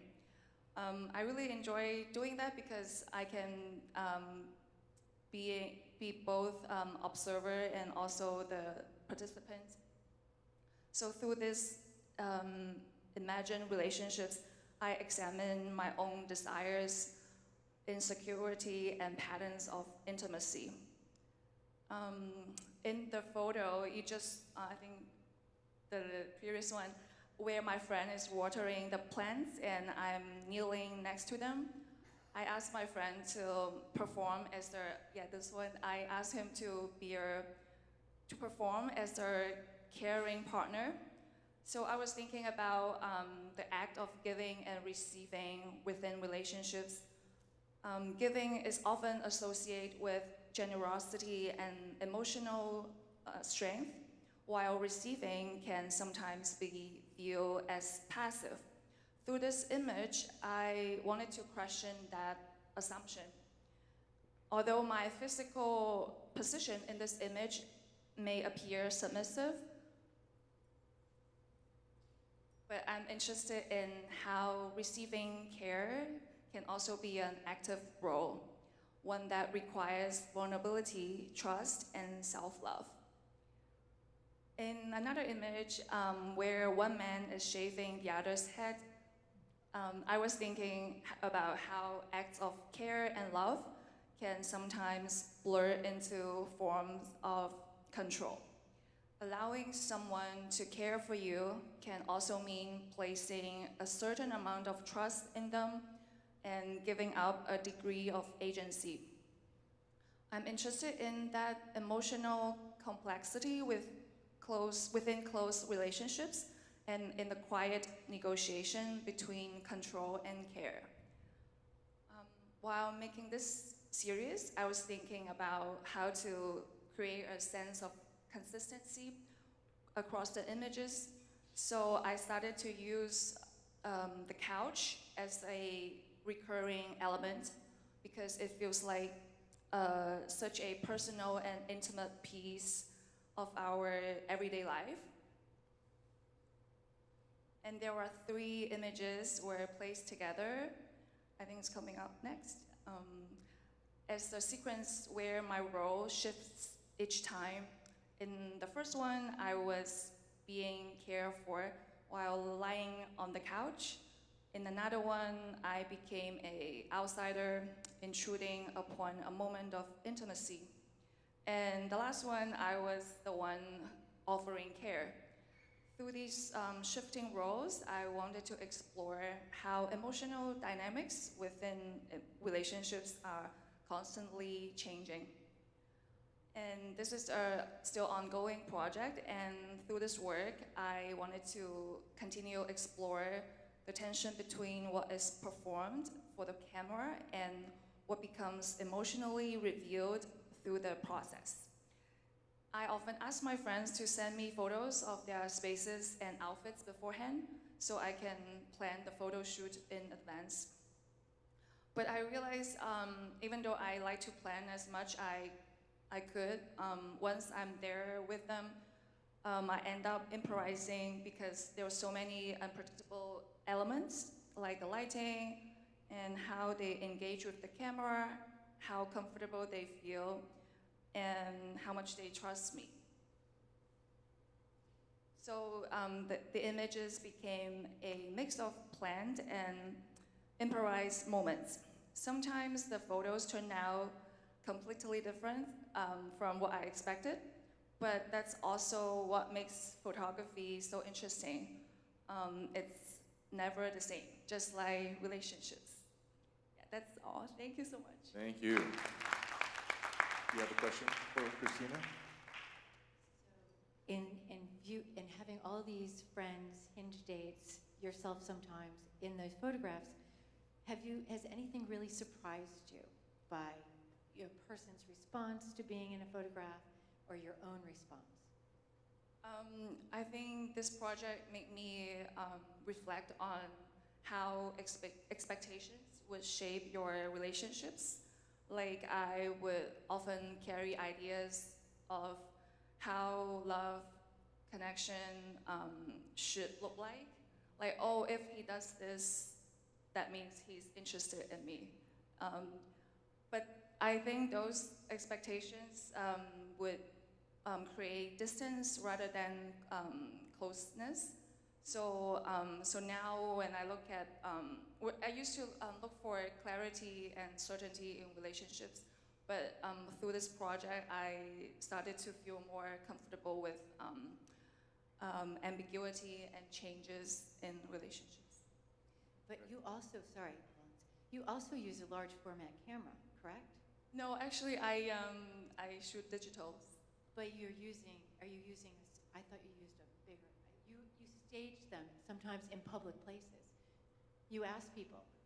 Yeah, there was a project I did, it was a residency I did in Calgary, and I was asking strangers to come into the gallery to sit on the couch. So it was a project called Strangers on the Couch. So it was like very improvising because I have no time to prepare and I don't know what they are wearing or what their relationships look like. So it was a good challenge for me to just talk to strangers and collaborate with them. I'm sure you learned a lot through that. I enjoy that a lot because I usually spend a lot of time to plan those photo shoots. So it was, sometimes it's hard to enjoy it because you feel like, oh, today I should. Christina. Thank you. Christina is our final presenter, and I think we'll wrap it up, right? Yeah. Okay, so this concludes our discussion panel, but before we conclude, we have a surprise and an announcement. Ellen, can you tell us about it? Yeah, all 4 of you. Capture One has given you a gift certificate for an all-in-one subscription for the year. So yeah, it's very exciting. We want to thank Capture One for Thank this. you, Capture One, and thank you, Inglewood Photo Festival. Yep. We want to thank Amadou and Krishna and everyone here who listen to these young people. This is our future. So our future is here. Our future is strong. Very excited to have been here today. Thank you all. Let's give it very up for the much. next generation of photographers. Thank you, everybody.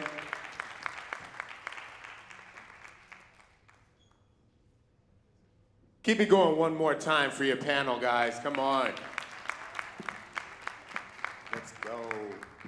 All right, so we're gonna take about a 10-minute break, I'd say.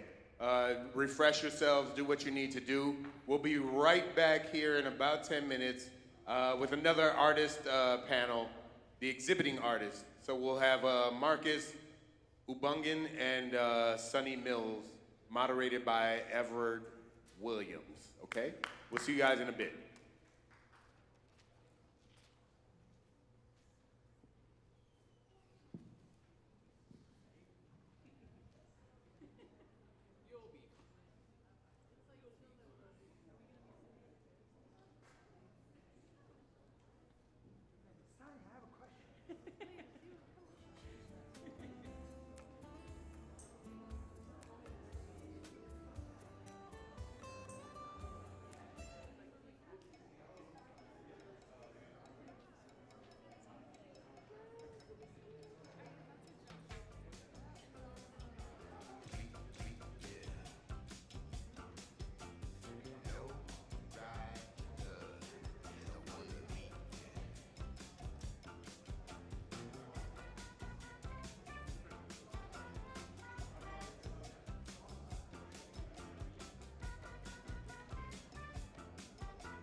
Ladies and gentlemen, are we ready for our next panel? Once again, welcome to the 2026 Inglewood Photo Festival. Feel free to take a seat. Do all your drugs right now, because we don't want to hear you sniffing during the middle of the... Okay, never mind. It's just me. We next up have an artist panel. Two of our featured artists are going to engage you on stage here. We have Marcus Ubungan, and Sonny Mills, and this will be moderated by Everett Williams, everybody. Make some noise, give it up. Sonny Mills, Marcus Ubungan, Everett Williams. Everard. Sorry, I was like burying the, thank you for your help there, sir, I appreciate that. Yeah, where are the chairs? The chair guy is fired, I'm sorry about that.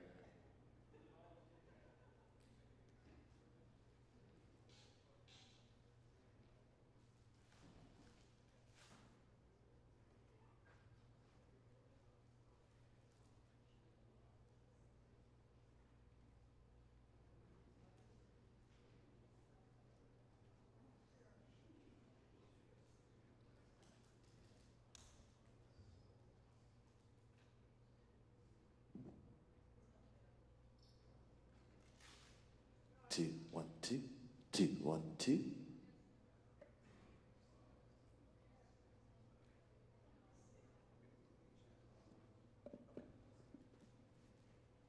Good afternoon, everyone.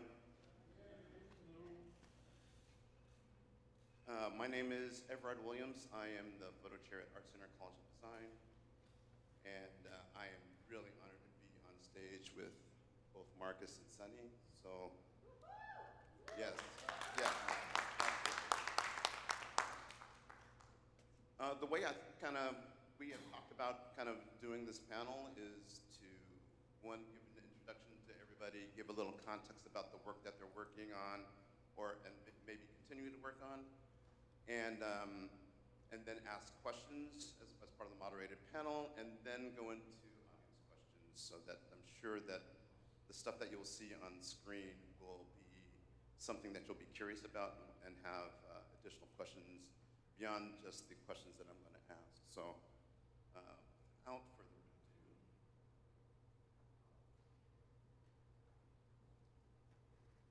So I just want to give a little context about everything that you're going to be seeing, and it's all surrounding the Eaton Fire of January 2025. The Eaton Fire of January 2025 stands as a defining moment of ecological and domestic rupture in the history of Los Angeles County. Driven by the most severe Santa Ana wind events documented in over a decade, the wildfires swept through the foothill communities of the San Gabriel Mountains, leaving behind a scarred landscape and deeply altered communities.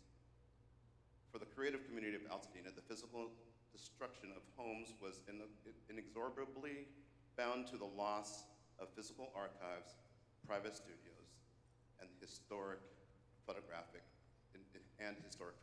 equipment. As many of you know, the fire ignited on January 7, 2025, near Eaton Canyon, and again, driven by these incredibly powerful winds.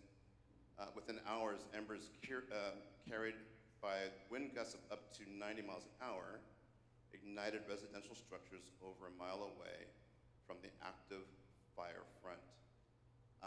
I don't know how many of you have been to Altadena and have an idea of just the size of the landscape, but it's about 14,000 acres, and 9,000 structures were burned.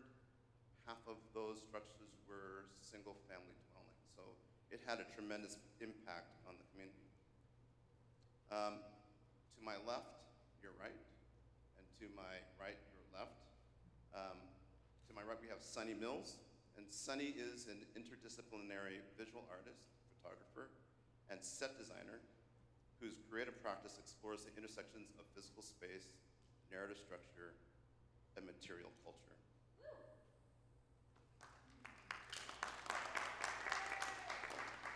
Professionally, Sunny has built a reputation within the music and commercial industries, serving as a video prop master and set dresser on high-profile productions.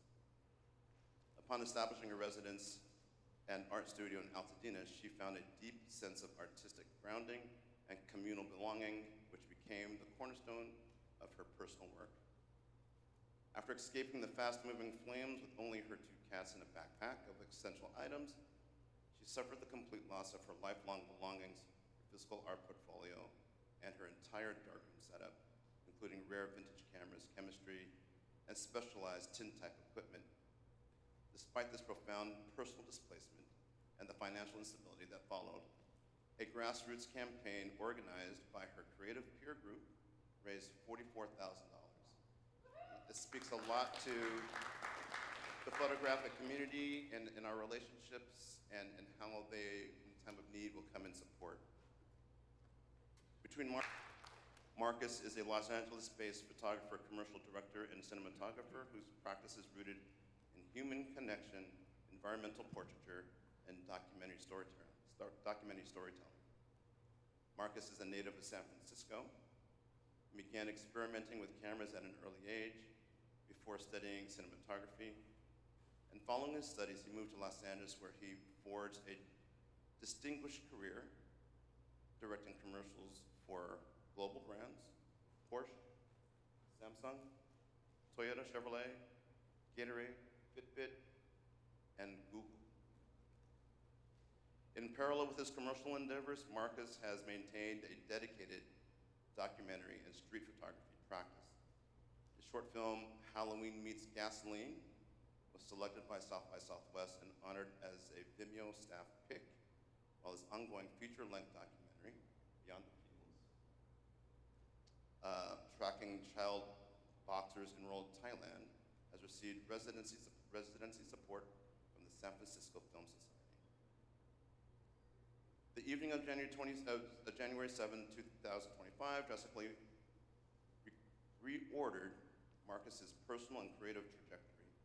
Amid widespread power outages and glowing orange horizons, Marcus, his wife, and their 2 children evacuated their Altadena home with only 2 carry-on bags of essential family documents. Upon returning, they found their home completely reduced to rubble. Despite the immediate stabilizing demands of starting over, which were aided by GoFundMe campaign that raised over $140K, congratulations. Thank you. Marcus felt an immediate instinctual urge to document his changing neighborhood. In the spring of 2025, after receiving some replacement equipment, he initiated a methodical and quiet photographic survey of the post-fire landscape. And if you haven't had a chance to go a couple of doors down and actually take a look at both Sunny's work and Marcus's work, it's really extraordinary. So I would invite you to take some time and actually go take a look at that work. It's really fantastic. So the way that we're going to kind of move forward is I'm going to hand it over to Sunny to begin to walk through a collection of images, and then we're going to hand it off to Marcus to do the same. And then I will ask a few questions, and then I will invite the rest of you to participate in the question and answer section. Thank you for that introduction, Everard. I'm Sunny. This is a project that I never planned on doing, but here we are. So I was a renter in Altadena for 4 years, and as we know, the housing situation in LA, it's really hard to find that special place. So I found my home, and it had an art studio in the garage, and I had been practicing tintype for about 5 years, and I'd been a digital and film photographer for about 15, and mostly found myself working in the film industry, but photography's been my passion for a really long time. And I had a setup here in Altadena, and just giving you guys a little backstory. This was my house January 8th. It was a complete loss. Didn't get to save anything except for a couple backpacks, like Everard mentioned. And it was just a very shocking, as I can speak for anyone from Altadena, but we didn't think that was going to happen. So staying at a friend's house, not really sure what I was going to do with my life, with my art practice. I was just in a very dark place for those first few weeks after the fire. And about a month and a half after the fire, two different photographers reached out to me via Instagram, and they offered to give me large format cameras, like the ones I lost in the fire. And this photo is a 5x7 and a 4x5.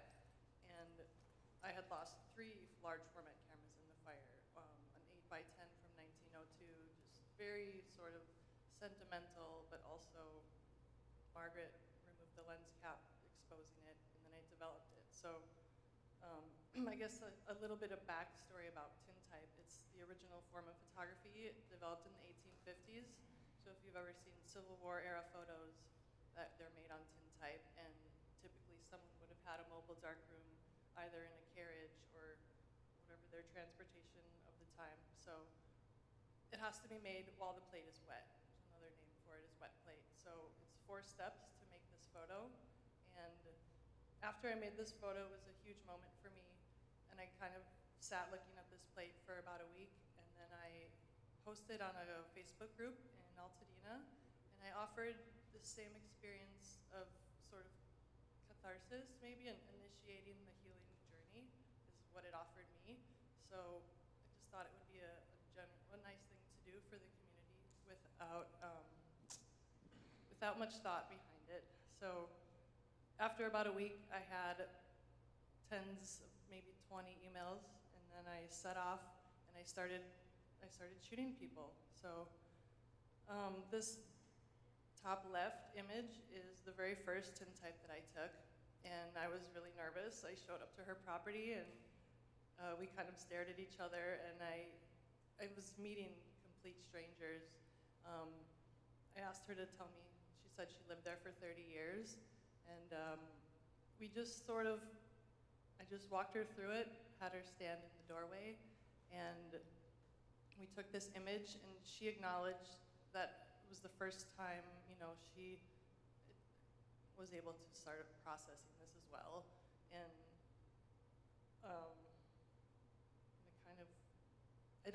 I have them smaller because of the quantity of plates that I made. I kind of just wanted to give a preview of the images, but I shot about 260 different families in this manner, and all through a booking link, and I didn't know any of them beforehand. I showed up with my mobile darkroom, and we did an introduction, and I've heard so many stories. People would cry and hug me, and it was the most touching thing I've ever experienced, and it offered me and also the people I met this form of catharsis that I never expected. I became this fine-oiled machine. Every morning at my friend's house, I would load up my car with my equipment, my cameras, and my darkroom, and I would drive there, and I would have everything handwritten, and I would show up to different addresses, and I would spend 1 hour per family, and I would do about 8 families a day, and then I would go home, I would dry, scan, varnish every plate, and be sitting on my computer sometimes until midnight, and then to do it the next day. So in total, I spent about 5 months going to the burn zone regularly, and with a combination of the families, once in a while someone would cancel. So I would have an hour of time free, so I would drive to the business district, and I would document these business structures and historical landmarks that were in the ashes. There wasn't many people up there at the time. It was me driving around, and there was dump trucks everywhere, and water trucks, and street sweepers, and a few mourning families, but otherwise it was very vacant.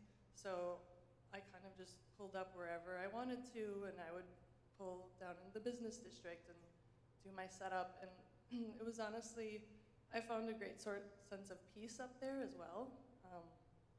So in not only documenting the stories of the families, but the places. So here's my setup in the back of my Toyota Highlander.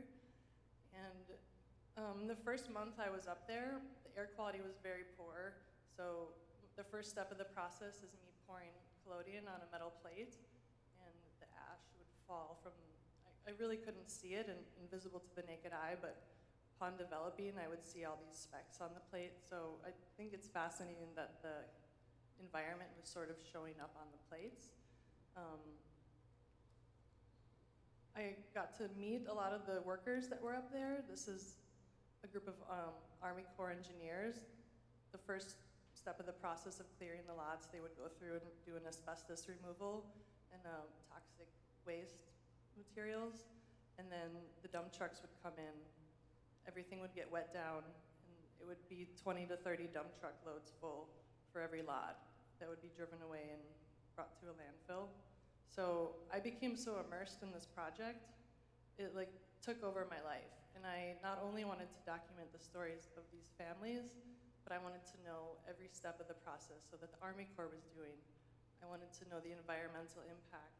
I became obsessed with it, and really passionate about it, and I felt really passionate about the lives of the families that I met and everyone that I've photographed. I consider them friends now. I still keep in contact with a Baptist church.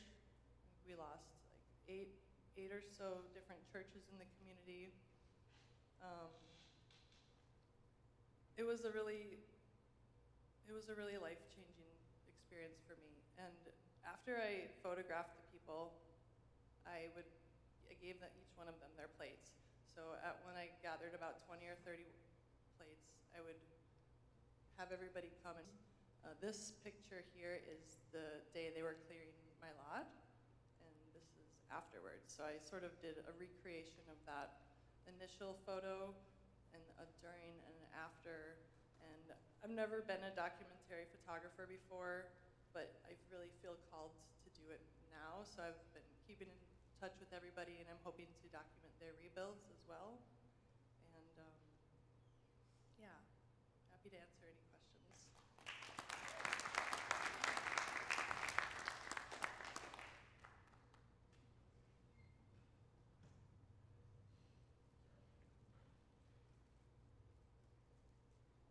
That's me.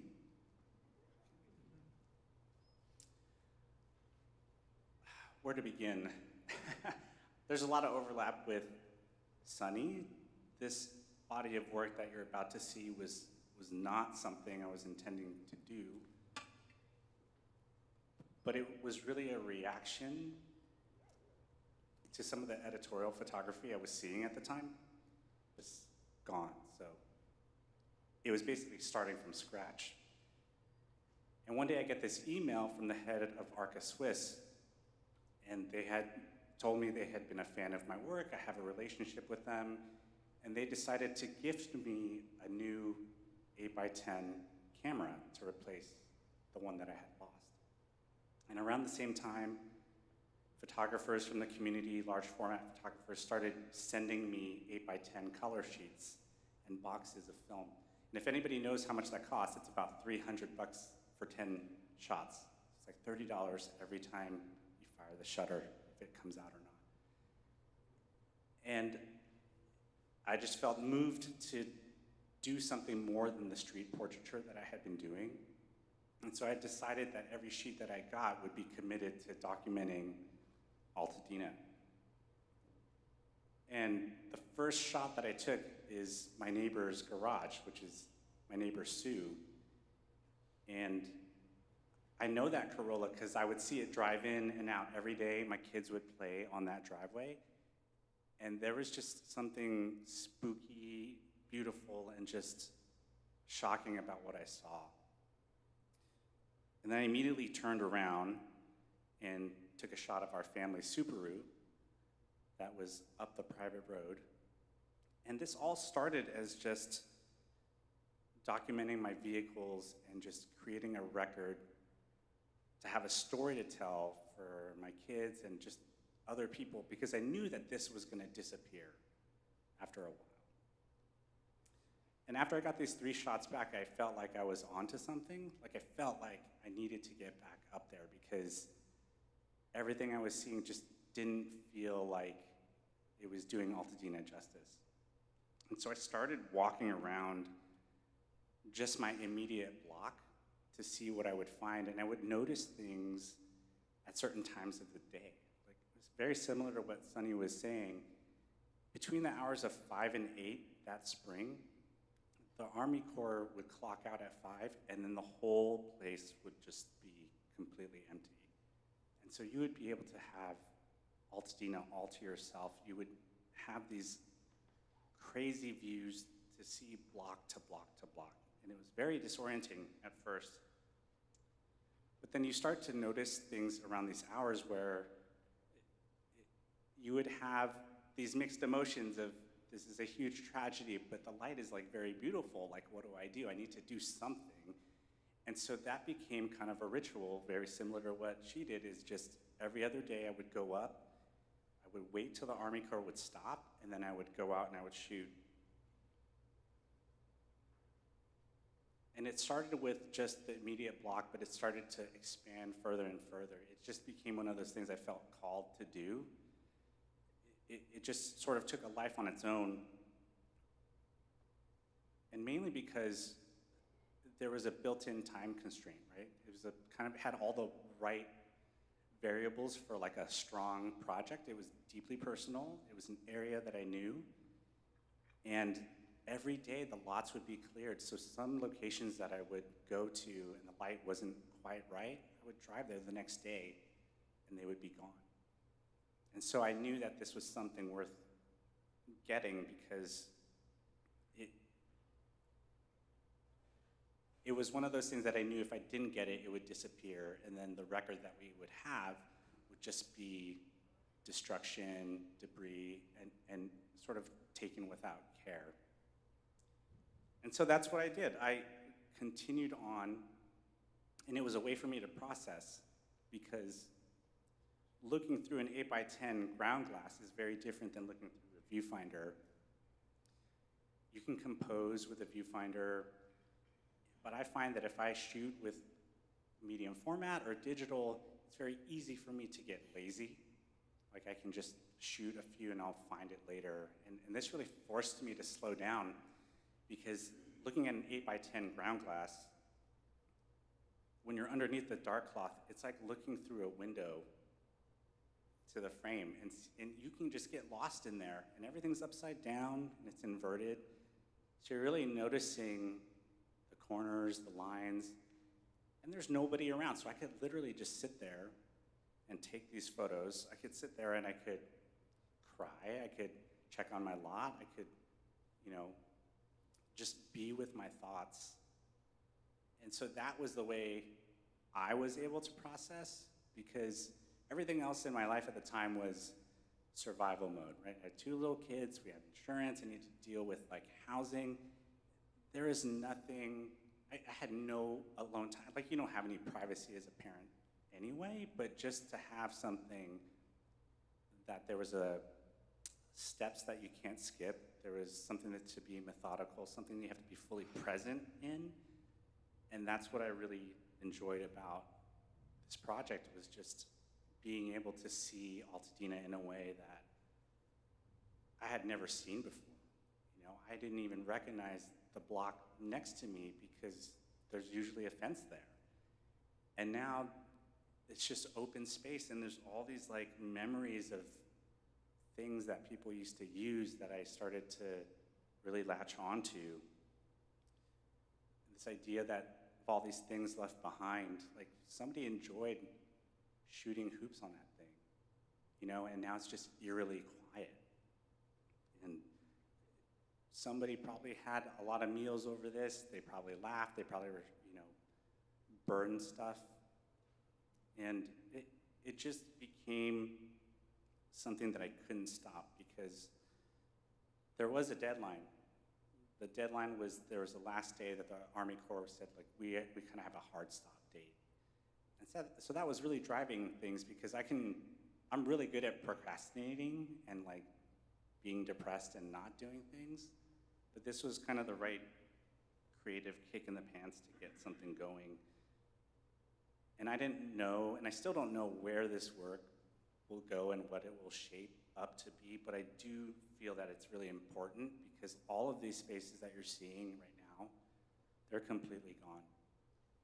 And so this was the only thing I knew how to do and do well. Sort of visually tell that story, whether it's for historical context or just personal work. But it felt like, as a result of this tragedy, it was an unintended kind of like perfect project to like sink my teeth into.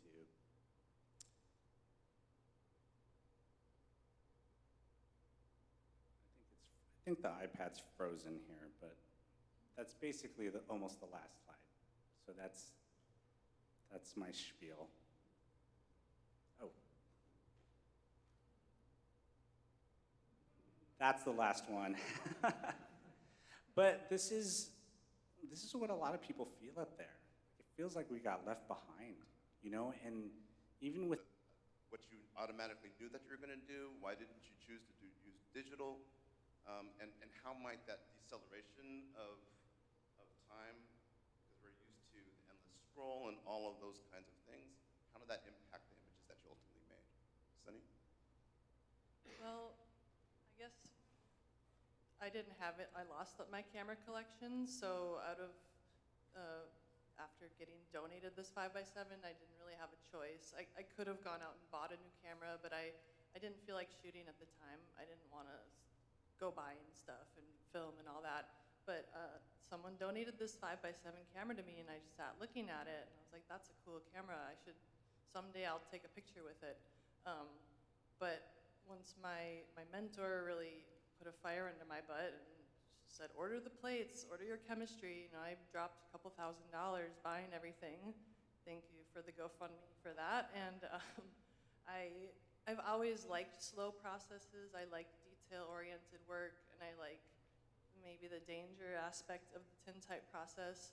I've been doing it for about 5 years now, and it's just an enamoring process. I like that I have to do everything right in order to get a good picture when it comes down to how I pour the chemicals onto the plate, to how long I fix it, how long I develop it for, how long I expose it.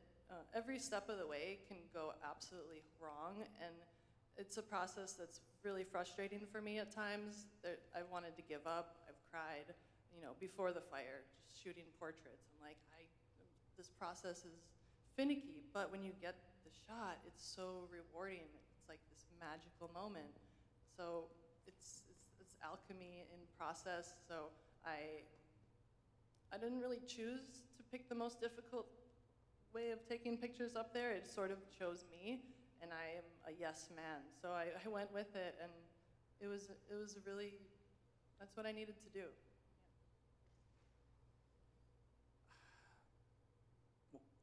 a couple things. I chose 8x10 not because, well, I think the quality is unmatched compared to any format, but it was all about intention, right? You can't handhold it. You can't get it by accident. You can't get lucky. Everything has to be thought out and calculated. And so that's what I needed at the time, was something to really like focus on. And I think ego too, like I wanted to be as far away as like the news stuff and almost like rub it in their faces. Like, this can be artful, it can be better, and it can be really better. And it can be, like, I just wanted to find the beauty in it. But mainly it was, I just wanted to be alone for a while. And so it's a lot of those things all wrapped up into one. You both spoke individually about time constraints. Sunny, you talked about photographing people on their property, and your time constraint was 1 hour. Marcus, you talked about the time constraint of the Army Corps engineers ending their time announcing and doing the cleaning.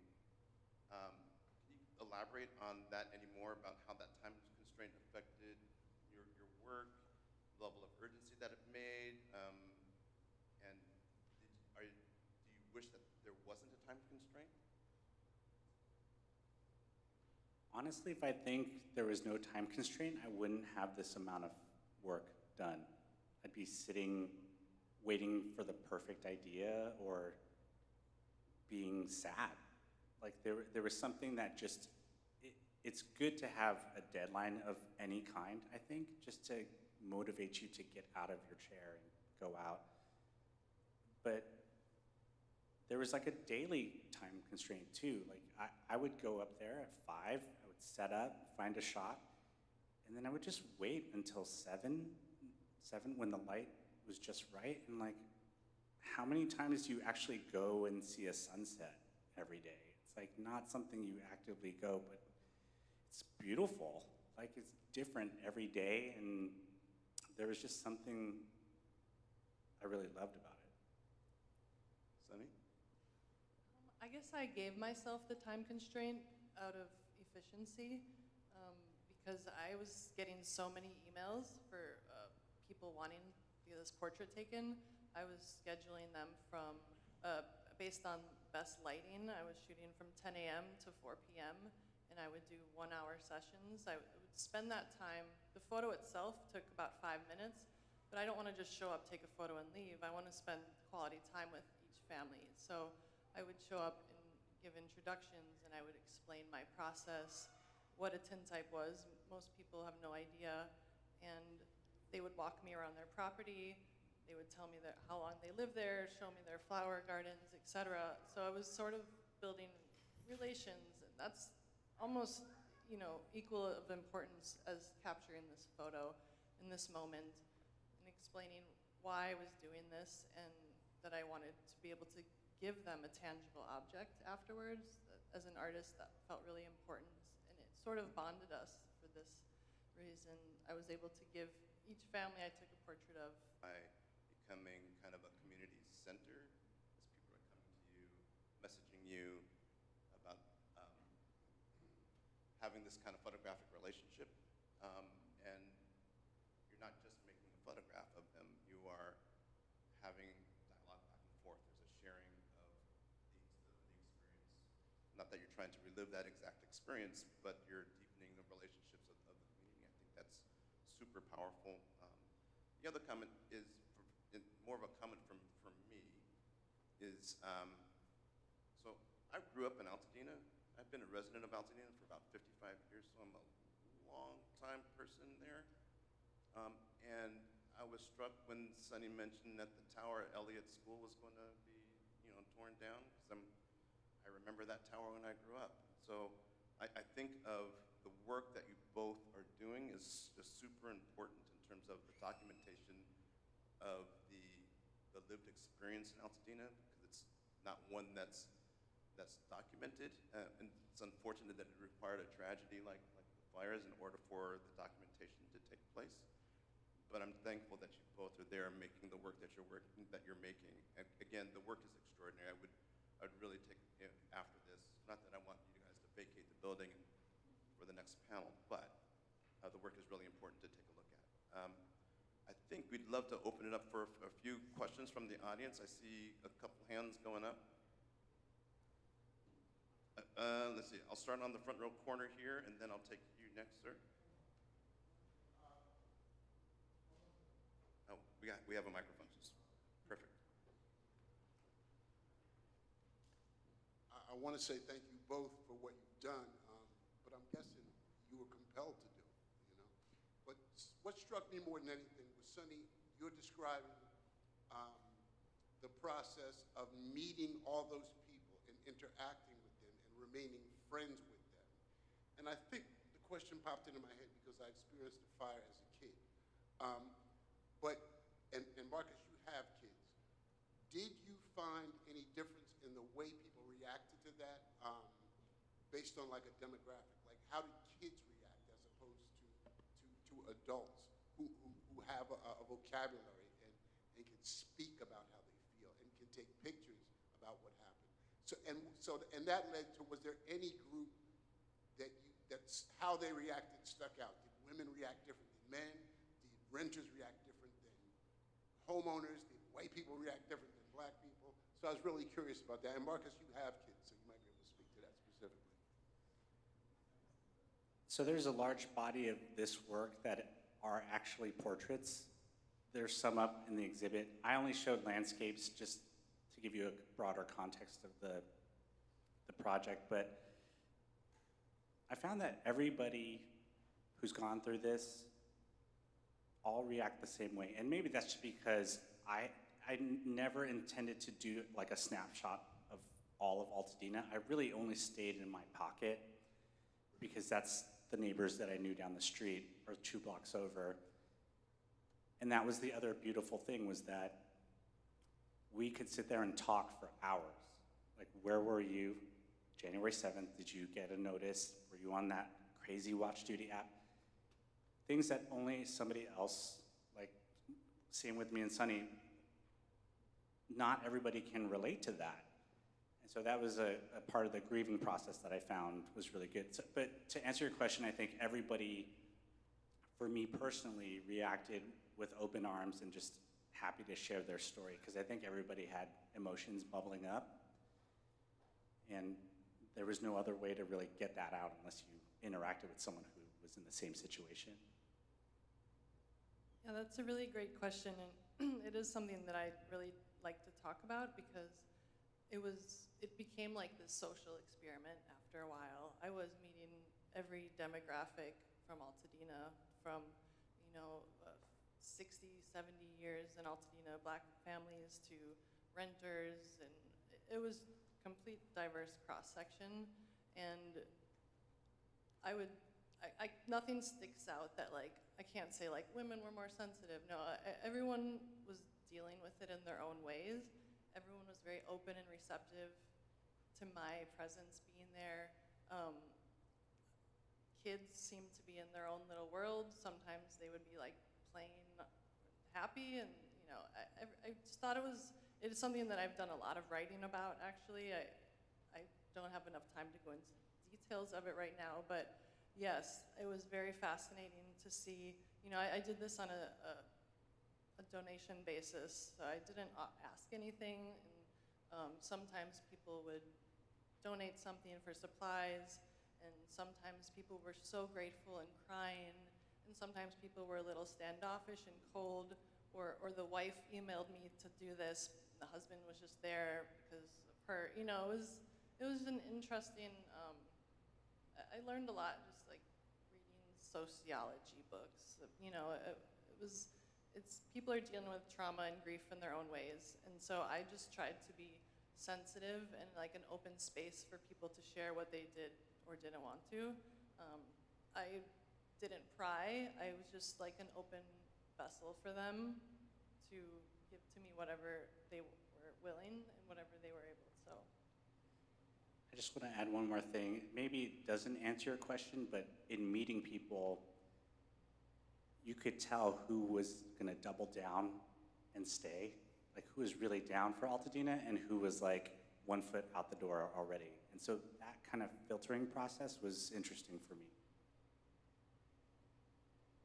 The thing that I would add would be, for the subjects that are in these photographs, this very well may be the start of a new photographic. Think of all of their photographs being lost. This may be the first thing that now becomes a new record. So if they're staying, it becomes a new record. If you're leaving, it becomes a different type of record. But when you think about how dependent we have become on images, even though we're capturing many of them on our phones, many of us have traditional prints that we maybe had from Fox Photo or whatever, and those are in the albums, and those are now gone. So again, the work that you guys are both doing is kind of maintaining the lineage of the photographic record as print. So again, thank you so much for that. There was another question. Thank you. Having been your subject, Sonny, my wife and I can answer his question actually better than most. National Geographic took a picture of me and my son in rubble. My son didn't want to take the picture. I didn't want to take the picture.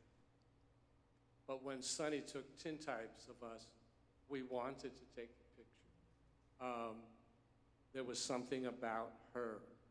Also, the two photographs were very different. National Geographic, he's a very famous guy, but he wanted to take pictures in our rubble. That was before our lots were cleaned out. By the time Sonny got to us, our lot was empty. So it could have been some kind of divine providence that the lot being empty made it easier to relate to Sonny. But I had a question for you, Marcus. We really got to go. When we were out of town when our house burned down, but when we got to Altadena, one of the things that struck us was it was a different color. Altadena used to be very green. It was shades of gray. You chose to take pictures in color. And I wanted to know if that was intentional and if you took pictures in color because it was gray. Was that a reaction? I usually shoot black and white for large format, but 2 reasons. I had this film donated, which was a big part that lifted my spirit to actually get out. But 2, the thing I love about black and white images, like Sonny's images, that becomes like this timeless piece, right? That you can look at any era. And I wanted a here and now look, the moment in time, 2025, from the spring to the fall. And so that's why I stuck with color. Even when I went through all the sheets, I just re-upped on color because I want people to be able, if I print it big, to just be able to stand in front of it and just look at every part of the frame and feel like they were there. So I feel like you can't do that with black and white. It's sort of a different part of your brain will light up to be like, oh, it's art, and it's beautiful, but like to me, it didn't have the impact. So it was a artistic choice.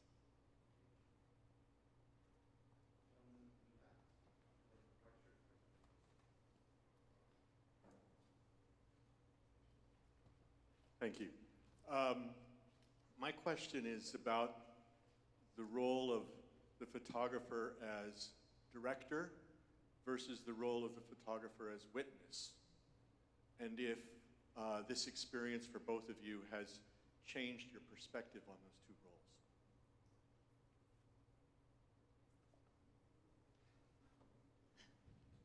Well, I guess definitely played both of those roles. Oftentimes, people aren't used to having their portrait taken. They're not sure what to do, where to stand. We were constrained by the rubble on the ground, so I didn't ask people to go stand in the middle of the rubble for this cinematic shot. I asked them where they were comfortable to stand. And I would direct them because I've been a photographer for a long time, so I used my portrait experience doing that. But also, I'm here to listen, and I'm here to sort of allow for whatever expression that they were having, feelings at the moment. So I sort of, fell back and forth between those roles. And I just tried to make people feel comfortable and safe with me and let them know I had experienced this same situation, so they were in a safe space. And whatever came up in the moment would come up. So yeah, just kind of allowed for that, whatever to happen.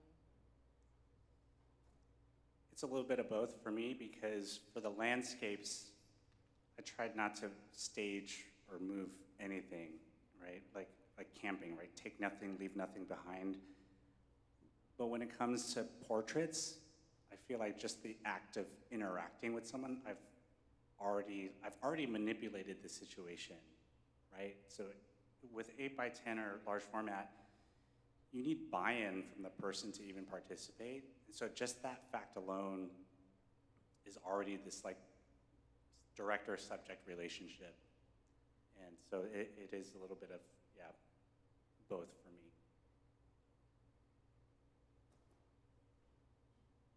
Any other questions?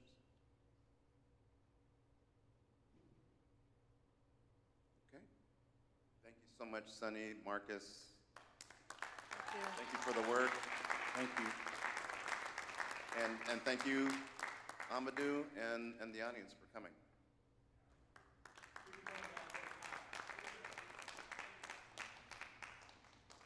Keep it going, everybody. Do not stop for your panelists. Marcus Ubungan, Sonny Mills, Everett Williams as your moderator. Beautiful job, guys. Thank you. I will add that, you know, the wildfires were a time for me because, like, most of my friends live on the East Coast or in the Midwest, and they were hitting me up like, they were kind of assholes. They were hitting me up like, is your house okay? Is your house okay? And I'm like, motherfucker, you know I can't afford a house. Fuck you. You know what I'm saying? Like, I don't have wildfire money. I have riot fire money. You know what I'm saying? Somebody has to get shot for my shit to burn down. So thank you guys for documenting that. Give it up one more time for your panelists, guys. All right, we're going to take about a 10-minute break, and we'd love to see you back here. We have our final panel. It's going to be amazing. Very special thing. It's Beyond the Moonwalk, a visual record. So come on back for that. Stretch your legs, get another drink, grab some snacks, and we'll see you back here in about 10. Okay, guys? Thank you.